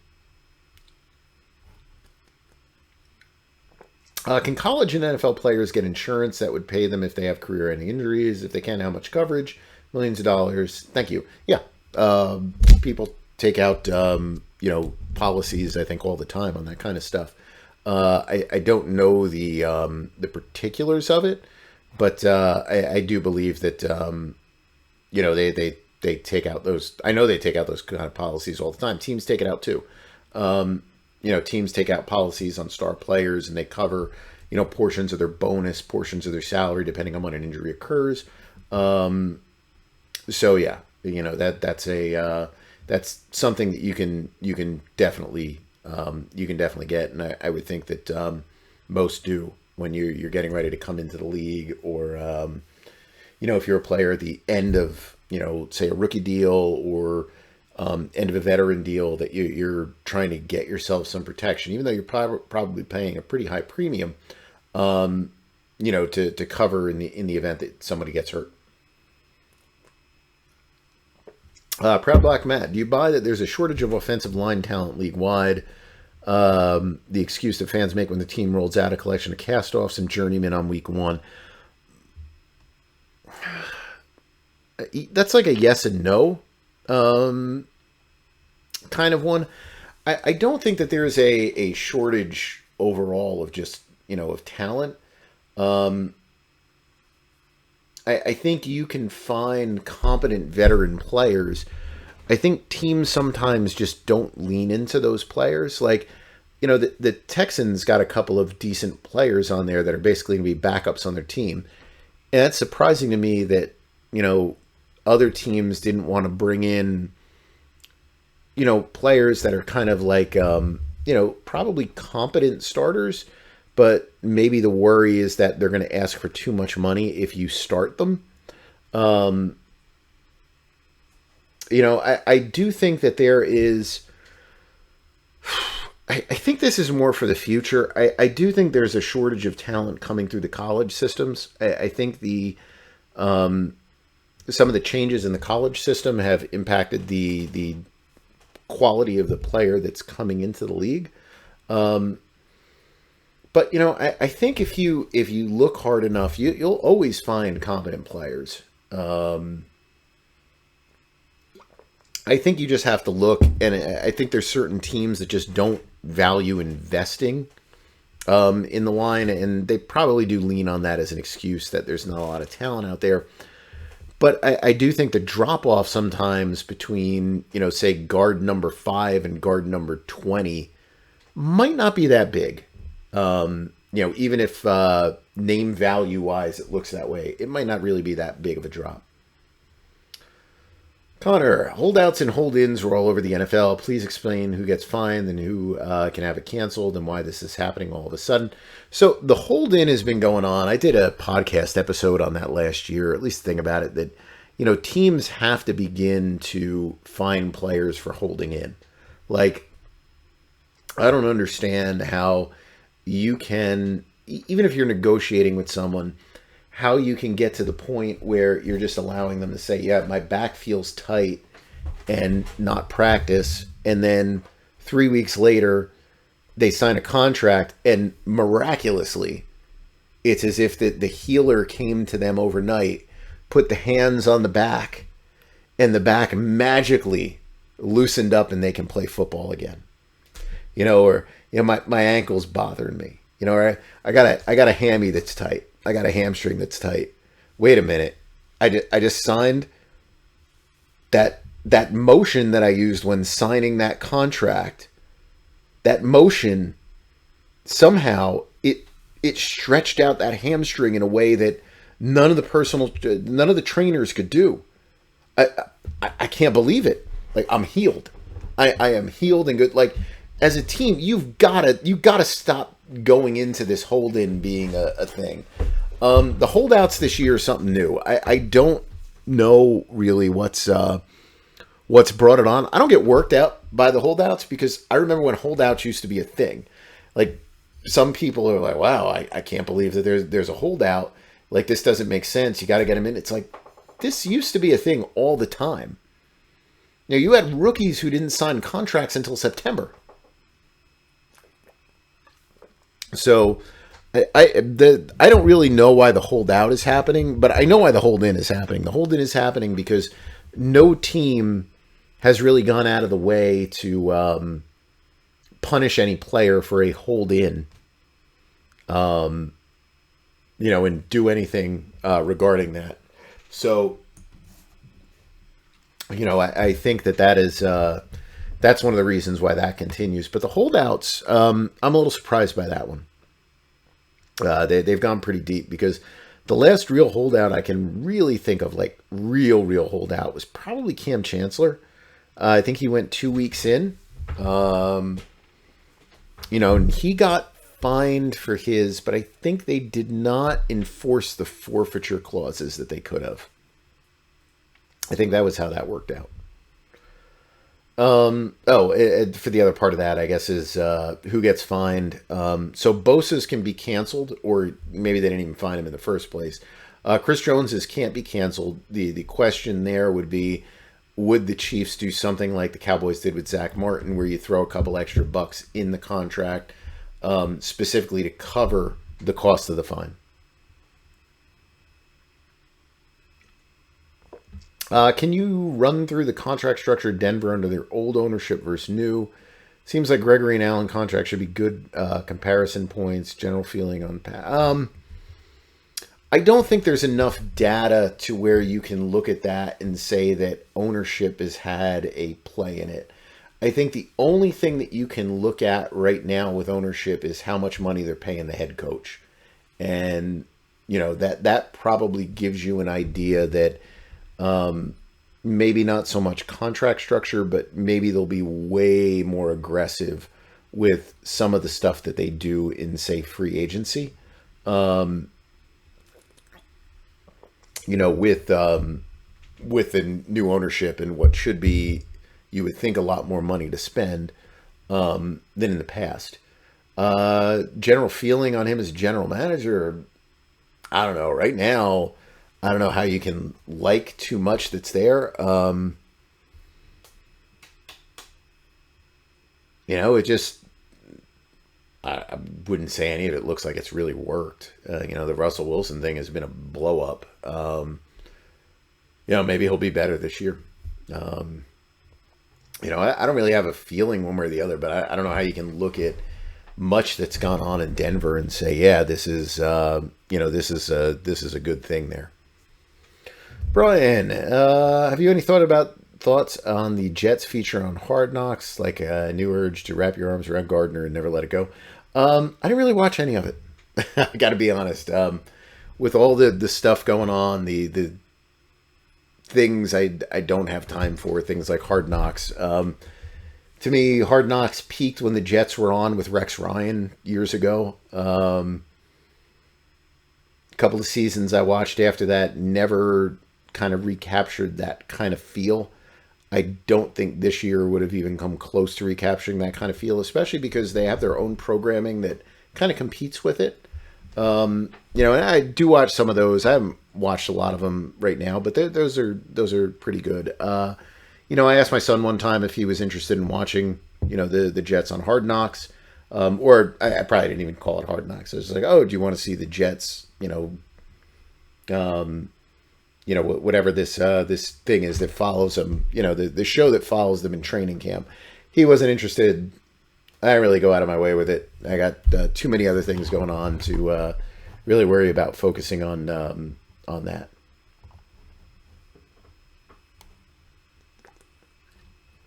All right, let's see here. Last set of questions. Run out of beer. I don't think I have any others. All right. The benefits of a holdout for players. Well, the benefit of it, what you're banking on, is that the team is somehow going to look at it with you not being there, that they're going to feel pressured into doing a contract. The problem is, most of the time, the teams aren't going to be pressured into it. You're not the quarterback. Odds are you're not that impactful in terms of wins and losses. The quarterback he might impact 7 games, 5 games, 4 games, whatever it is. As an individual player, you impact 1. It's not that much there. But that's basically the benefit, is you're hoping that holding out your services, forces the team into re-signing you.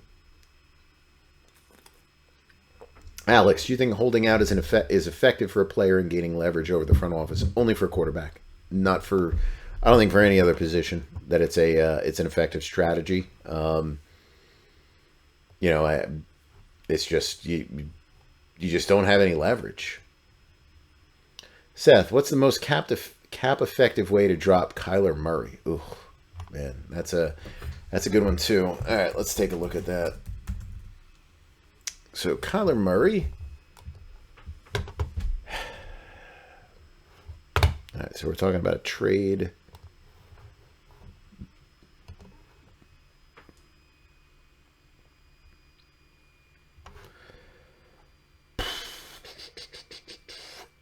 Probably to just trade him next year. There's really no trick to it. I mean, it's trading him next year. You're taking a big hit, $46 million dead, but that's less than his 51.9 cap hit. That's probably the most effective way to do it. It's you just get him off the books next year. You start clean. So even though you're carrying 46 dead, you're not carrying this 51, because your other option would be to carry him at 51, probably have his trade value go down. Because if he plays 2024 for you and you're still looking to trade him, it means things haven't gone well for you, and that means they're probably not going well for him. So, at that point, you'd be carrying 51.9 plus another 33 dead. So, your cap cost at that point is 16 plus 51 plus, 33. And probably less in return on trade versus 16.46 and, being free and clear for 2025. To be honest, ideally, they couldn't. I was going to say you trade him this year. They couldn't do that. Oh, maybe they could. Hold on. Let me just run through this. So if they trade him post June 1, they'd carry 13. Or they'd carry 14 dead this year.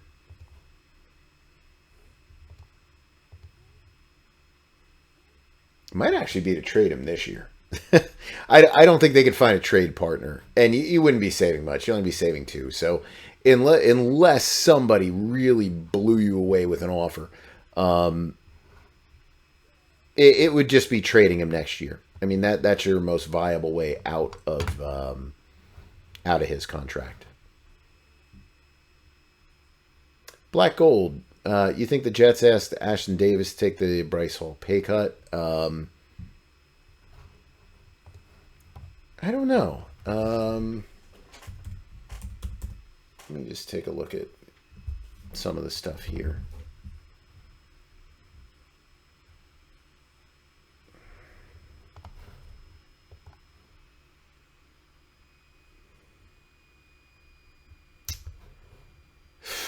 So he plays a lot on special teams. There is value to that. Oh, that is such a good question. I would think if they asked him, he wouldn't be on the team. So I'm going to guess the Jets looked at this and they saw that the value is still there in him as a special teams player. We had our value on him last year, 2.8, and that's all special teams value. And I think teams are pretty comfortable with saying that.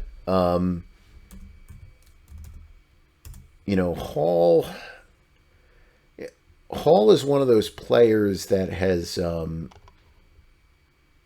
probably declined a bit, over time. And, he was hurt last year. And, this is one of those where the proven performance escalator, the PA whiffed with not having this thing guaranteed. Even if it's a vesting guarantee, like it guarantees, even say April 1st, because what's happened here is teams are carrying players. There's a lot of players that got their PPs wiped out, this year in the last week of the preseason. The team carries you until August, and then at the last minute, they're like, well, we can cut you and you're not going to find a job. Or you could just stay here and, stick around for the minimum. So, it's a dirty way of doing business. But I'm just looking real quick. I'm just going to assume they did not do that. Ghost Vader, will the Jets add another linebacker secondary player? No, I don't think so.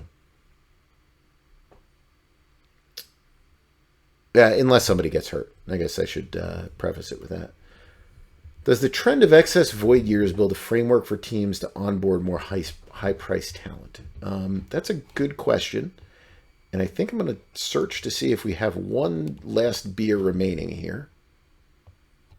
All right, we do have one more left. I got to get my beer fridge back down here. It blew out more than a while ago during a storm, and stuff flooded out. And that just kind of blew out with some of the issues that we had with the little bit of, more than a little bit of water that came down here. I never replaced it. I got to do that again. And it saves me the trips up and down the steps to come down. But going back to the question here, the excess void years definitely builds a framework for teams to get more players in. And the concept of the void year, and I'm not 100% on board with some of the voids that teams do. Some of the excessive nature that they go with, but Cleveland right now is going kind of full blow into it. But you notice they haven't redone someone like a Nick Chubb because that probably doesn't make sense to do. Philadelphia's been that same way. The concept of it is the fact that a dollar today is more valuable than a dollar tomorrow. So it's like if I can, if I have to pay $10 million on a 225 cap versus $8 million on a 250 cap when the cap voids, I'm better off paying 8 on the 250 and only paying 2 on the 225 and having that money to spend now than worrying about the future. So that's the concept. And as long as you stagger everything, where it doesn't all hit at once. The problem is when a lot of things hit at once. Like the Saints, I think, have issues where a couple things have hit at once. And they're also just, really, they've gone overboard with the stuff. But, I think that it increases your ability to continue to add talent to a team or extensions on a team each and every year until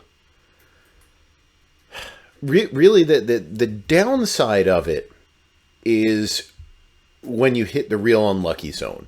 And that can happen to anybody. And you might say, well, the odds are against that. But it does kind of happen. And the more and more that you do it, the more possibilities are that situation arises. And what I mean by that situation is it would be the equivalent of like when you just have like a disaster of like a free agent class. You know, the Giants with like a Kenny Golladay and the year that they did the Vernon Jenkins, Harrison, all those, and some of those they're good players. They just weren't worth the amount of money that they invested in them. Those are the times where if you do that, and those are the kind of players that you use that with, like that happened to New Orleans a couple of years ago. They did the more than a couple of years ago. Where we're getting into like the Jairus Byrd kind of time frame. When you do that kind of stuff, and you have a bunch of deals like that, the odds are they may all blow up, and then you're kind of you're kind of doomed when that happens. That's one of the negatives with those kind of things.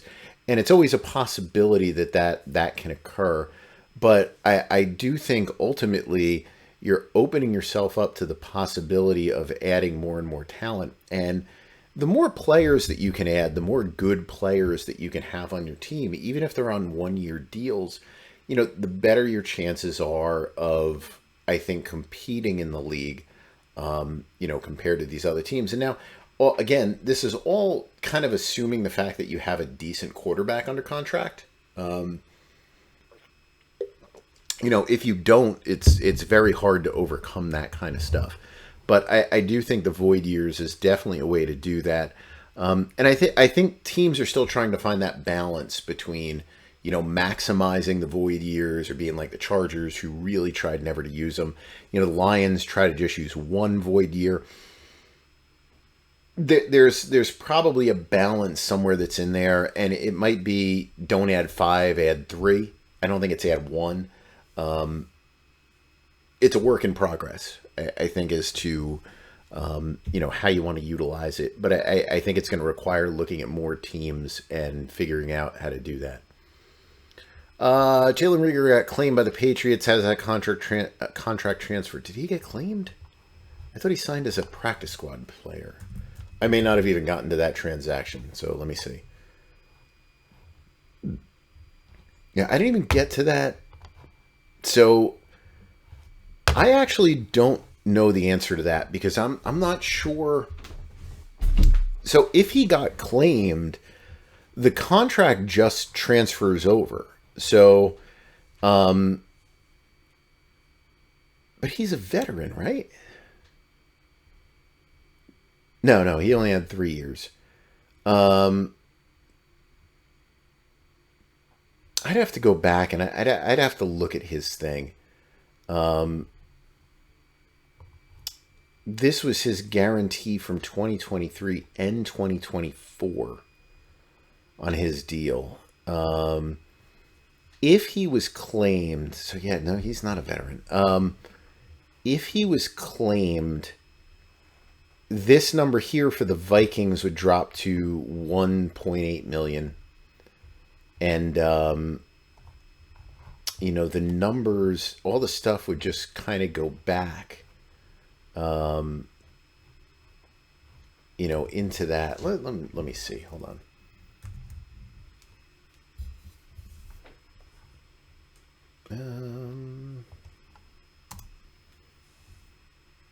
Let me take a look here. Let me pull up his contract rather than his front-facing stuff. And again, I don't know what he actually did or didn't sign for here. I know he was in the last year of his deal.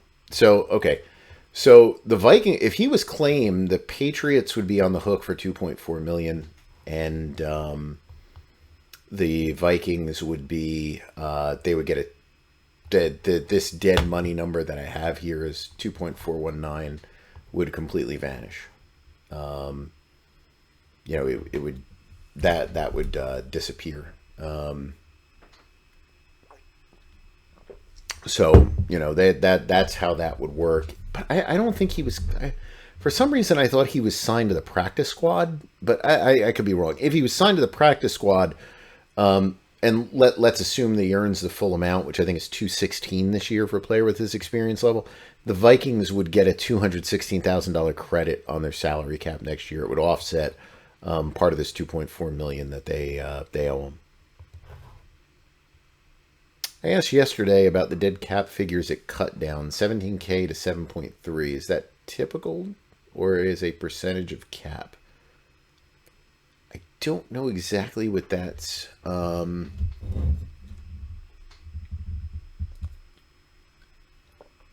Okay, I'm going to assume that that's maybe referencing the post that I put up about. Okay, that's probably what it is. So I put up a post that was looking at the NFL cuts the other day. First post I had in probably about a month. I didn't tally these by team, but I'm gonna guess. Oh, I didn't even put that. I put those in a weird format. I'm gonna guess that's what this is. I'm gonna guess that there were a couple of teams, or a team. Probably the Texans, because they cut a bunch of guys. You can see them right here. They had four of the most. Yeah, they're just a weird run organization. Where they probably took on like 7.3 million in dead money, and then there's probably a couple of teams that didn't cut really any players that had any kind of prorated money. Probably just a couple UDFAs. I'm going to guess that's what this is in reference to. Sorry I missed that. I just get a lot of stuff. And I've been so busy, I don't get my Twitter time. But yeah, I think that those kind of, that spread is pretty normal. What I mean by that, and maybe not completely normal. Let me say that. Texans are probably not normal. With that, I would probably look at whatever the second team is. Let's say that's 3 million. That might be more normal. But the low number is definitely normal. That's that the majority of your cuts that occur on the cut down day are going to be players who are street free agent signings, future signings. They got no guarantees. They got no signing bonuses. It's going to be UDFAs that got very minimal signing bonuses. So you're not really taking on much dead money when you cut those players. Those are the majority of cuts. I mean, if you go back to, excuse me, that list, if you just look at the annual values here, you can see where the majority of players are being cut from. Again, let's get rid of the Texans from the equation here. 5 million, 3.5, 3.5, 3. That's all Texan stuff. 2.25, and this was a re-sign. This was a cut to hold a roster spot for a day. 1.8, 1.7, 1.7, 1.6, and this was a hold. I think this was a hold. 1.5. He might have even been back to 1.5, 1.4. Now we're in the veteran salary benefit guys. 1.317, 500. 1.232, 500. 1.165. I don't know. These are not UDFAs. These are probably UFA signings. I don't know why they're showing up that way. I'll have to fix them. Something weird is going on with our system. This is probably something I did. Because it's all just a couple of teams. But anyway, you look at a couple of these players here. Yeah, these are supposed to be UFAs. I got to look to see. I probably put something wrong in there. Oh, no, I'm sorry. That's just draft round. I'm an idiot. You look at all these players here. These are actual UDFAs. That's the majority of your cuts are all coming from there. So that's why those dead money numbers are so low, and that's pretty typical. But you do usually get one or two teams who cut a couple of guys, but a lot of times that's just a cut and re-sign. So I would say the 7-3 is probably on the high end, but there's probably every year going to be a team that's at like 3 million or so, 4 million. How does the CBA protect teams from players exaggerating their injuries as a negotiating tactic? So, that's going to be teams' discretion. If they want to push the issue, they can push the issue on the fact that, the players are not practicing, and you have the ability to trigger forfeiture and fines and all that. But to the best of my knowledge, every team in the NFL has been very, very, very lenient when it has come to the hold-in process. And a lot of that is because if you're willing to extend the player, you're not looking to create a bad relationship. So I think that's really the issue, when it comes to it. Carmine, why did the Vikings give Hawkinson that much money? Well, they traded for him. So, I mean, you trade for somebody, and that's what you're going to do. If it moves the market, it's not a big deal. It doesn't make a difference whatsoever. If the market doesn't move, then you overpaid. Garbage Pail Kids, what's the deal with Evans' contract? They're saying he's on his last year, but that's not what OTC shows. Do we not show that? I thought he was on our free agent list, but maybe not.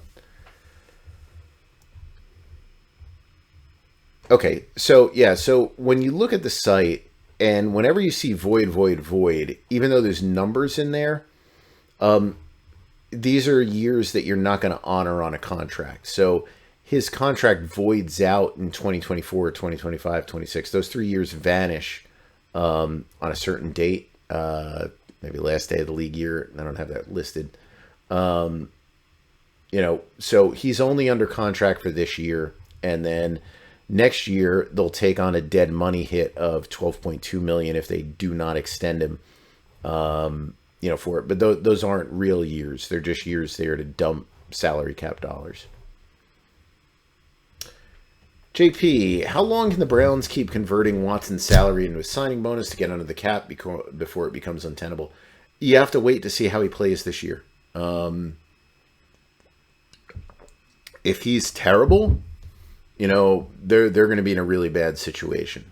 If he plays like he did in Houston, they can do it for the remainder of that contract. They can do it for the next couple of years, and then, they're going to extend him again. So, I think they can do it, but it's all dependent on how he plays. If he doesn't play well, then you're going to have to change things up. Yards after contact. Wealthy owners seem to have a large advantage over average owners because they can spend cash today, spread the cap hits out over many years. With the cap going up, never really suffer any consequences. Should the NFL change the cap rules in the next CBA to change this? No, I don't think they should. So the cap is still an effective barrier. Atlanta, for example. Atlanta will spend a ton of money. But Atlanta has been just their salary cap bludgeoned what they could do for like 3 years. The Panthers used to have a reasonable budget. Their salary cap completely, put a break on what they could do. So I think the salary cap still takes teams that have just made mistake after mistake after mistake and, prevented them from just continuing to go wild with spending. It's made them pay for the decisions that they've made. So, I think some of those teams have certainly suffered consequences. I do think that there are certain things that are being done by the Eagles and the Browns that I could see the league maybe frowning upon. Really, I could see the union frowning upon some of it too. But I think, I don't think it's a rules issue. I think this is more along the lines of you need to follow trends for what these other teams are doing. But if they're not being effective at all with their draft picks and their free agent signings and their extensions and all that stuff, it really doesn't matter because it's going to catch up to them anyway. Dave, why did the Eagles cut Fred Johnson and then sign him to a two-year contract days later? What was the point of cutting him? I don't even remember that. I do know he signed for 2 years. Minor guarantee, I think, in there. Let's see. Fred Johnson.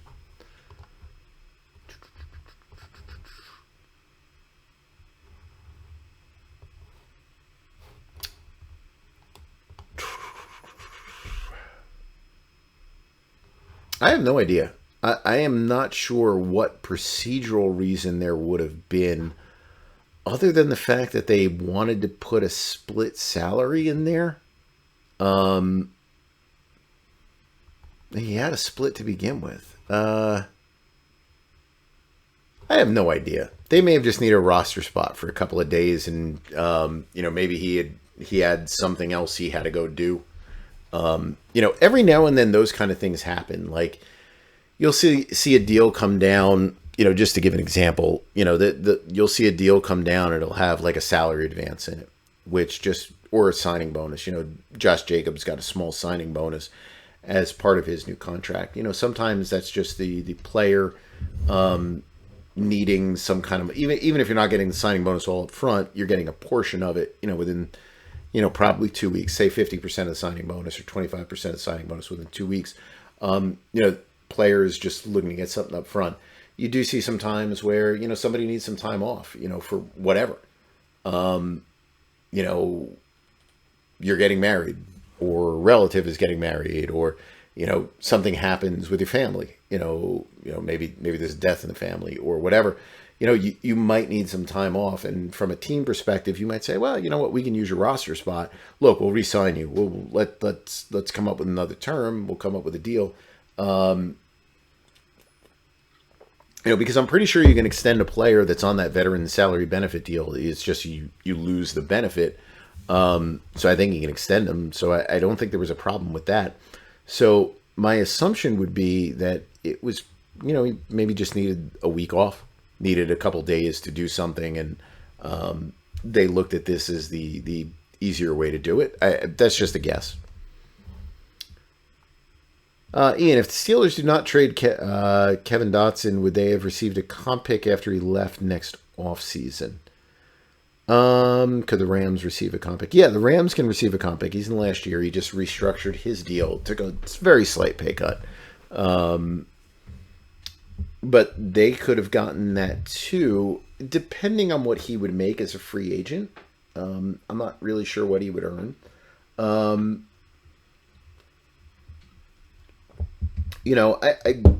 don't know what they traded him for.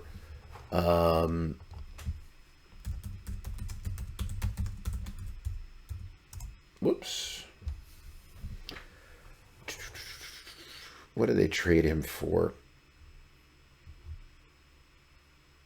Let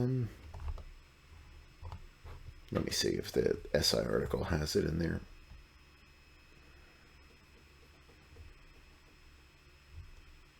A 4th round pick and a 5th round pick for a 5th and a 6th.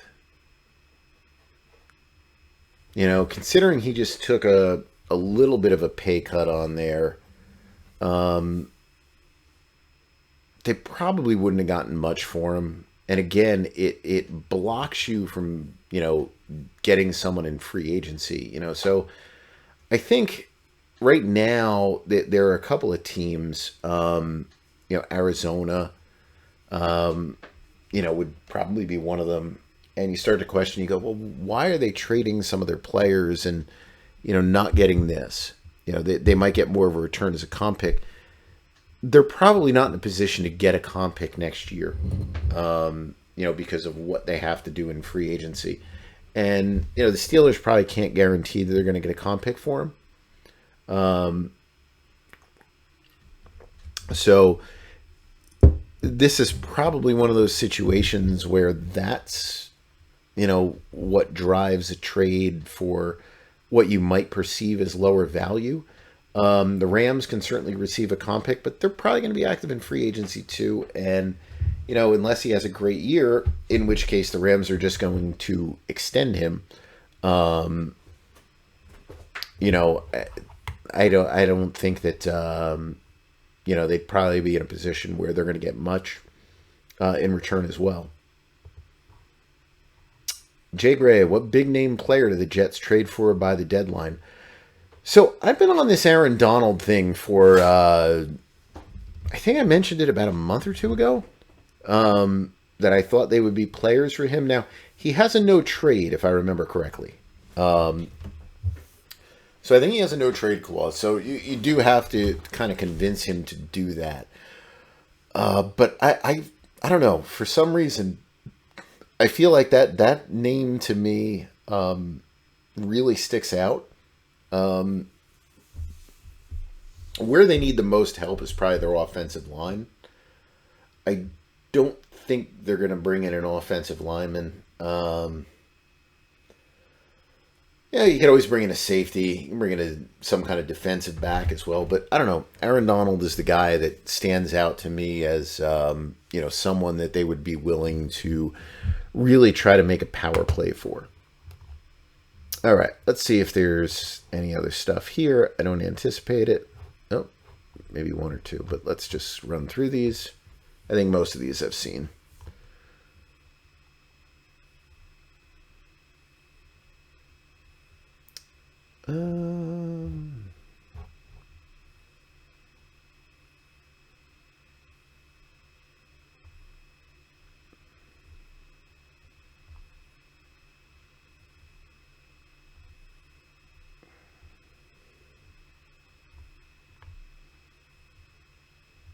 Let's see. Favorite Halloween movie? I don't get big into Halloween. All right. This is a great way to close the podcast here. If we're talking about the Halloween series, I guess it's the original Halloween, the first one. Much like most horror movies, each one gets progressively worse and more ridiculous. Beyond that, I mean, I don't know. I'm not a big Halloween person. So, never have been, never will be. When it comes to that, we did go to a Halloween party when we were in Disney. My costume was wearing what I usually wear, which is like a tank top and a pair of shorts. So, I didn't go with any kind of costume. Kids like to get dressed up for Halloween. That's good enough for me. So, yeah, I can't even think of I can't even really think of a Halloween movie other than Halloween. Off the top of my head, like just something that is centered around, that time frame. And it's never anything that interested me. It was Donnie Darko set around Halloween. I don't even remember if that was. I might be getting mixed up with the just the masks in there. That was a good movie. That was many years ago when I watched that, so I'm not even sure on that. So anyway, on that note, here we go. What is one player you were 100% wrong on? All right, so that one jumps in.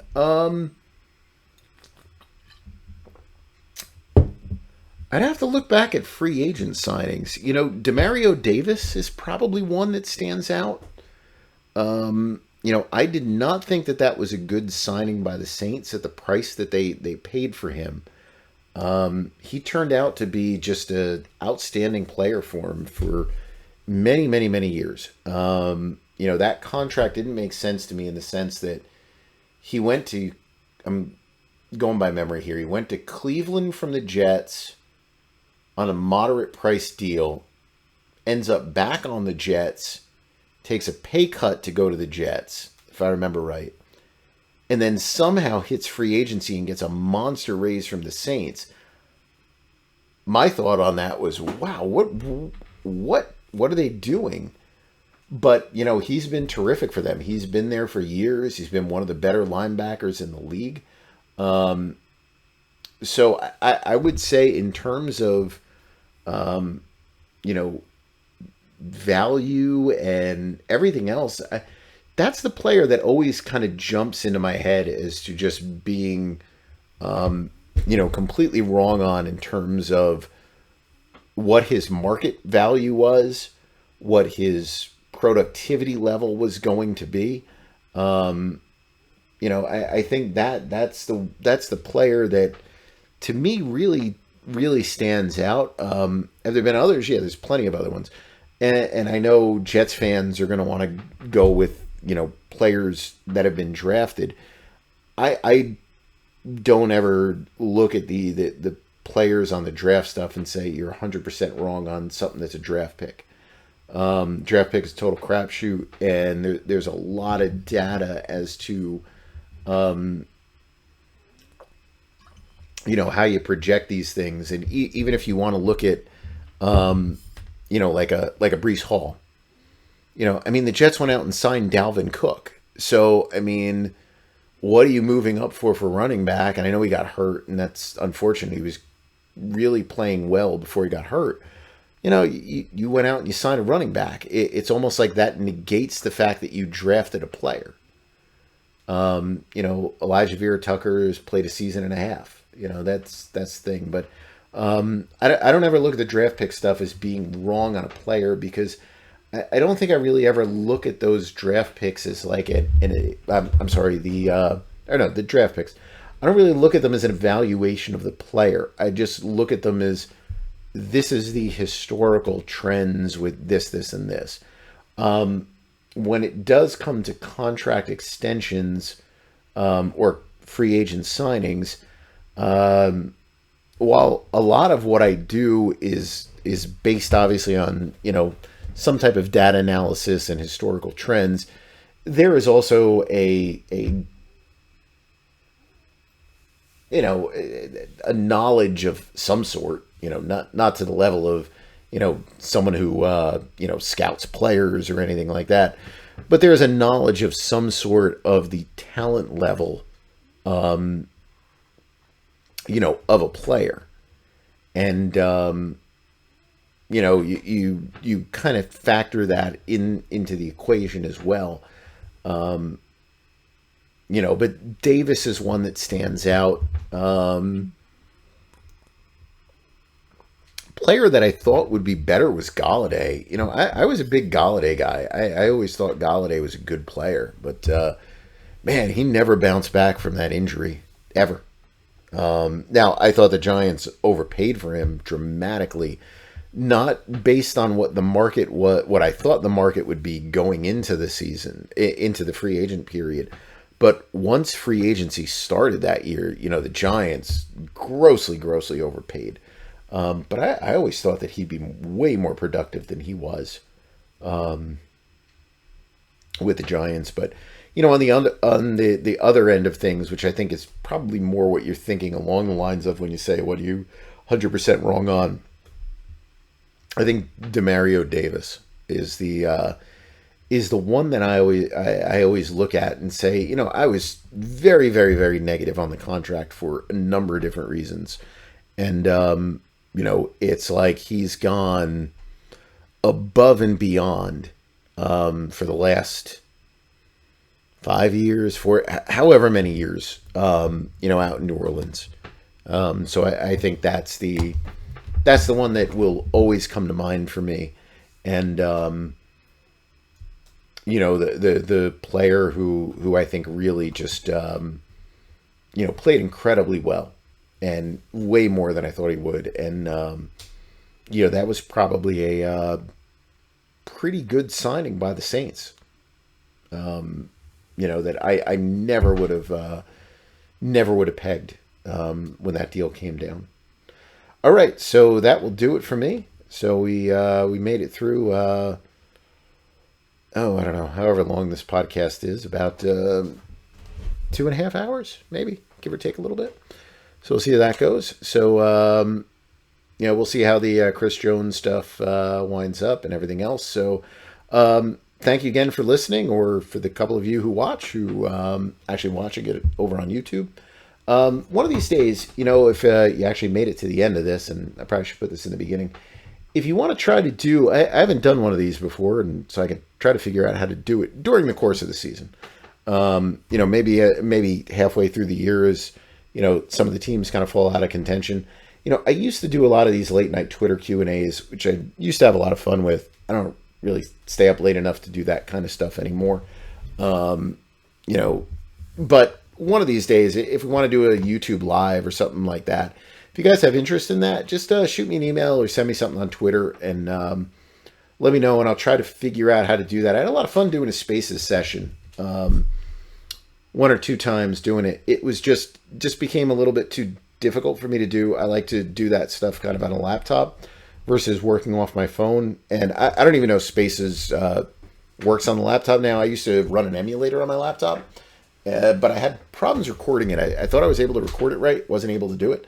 But if you want to try to do like a YouTube live or something like that, where I can do your questions in real time, I'll choose a night where I'm not going to get up the next morning to go lift, or the kids don't have something going on like a Sunday. So maybe a Saturday night. If you think that'd be of interest, maybe set aside 10 o'clock to 1 a.m. or something like that to just do random questions. If there's interest in that, let me know, and we'll see about doing one of those. I'll have to make sure I have a couple more beers, and maybe get the little beer fridge down here set up for that one. But if there's interest in that, I can try to do one of those during the course of the season. Might be fun. Might be a little different than using the Twitter platform to do it, or X. And I know I called it Twitter all night. I guess I need to call it X. We'll see. So anyway, thanks very much for listening, and I will hopefully be back again next week. If I'm not, enjoy the regular season. Jets are, going 20-0. I think we can all agree on that one, right? So everybody have a great week, and I'll talk to you all again soon.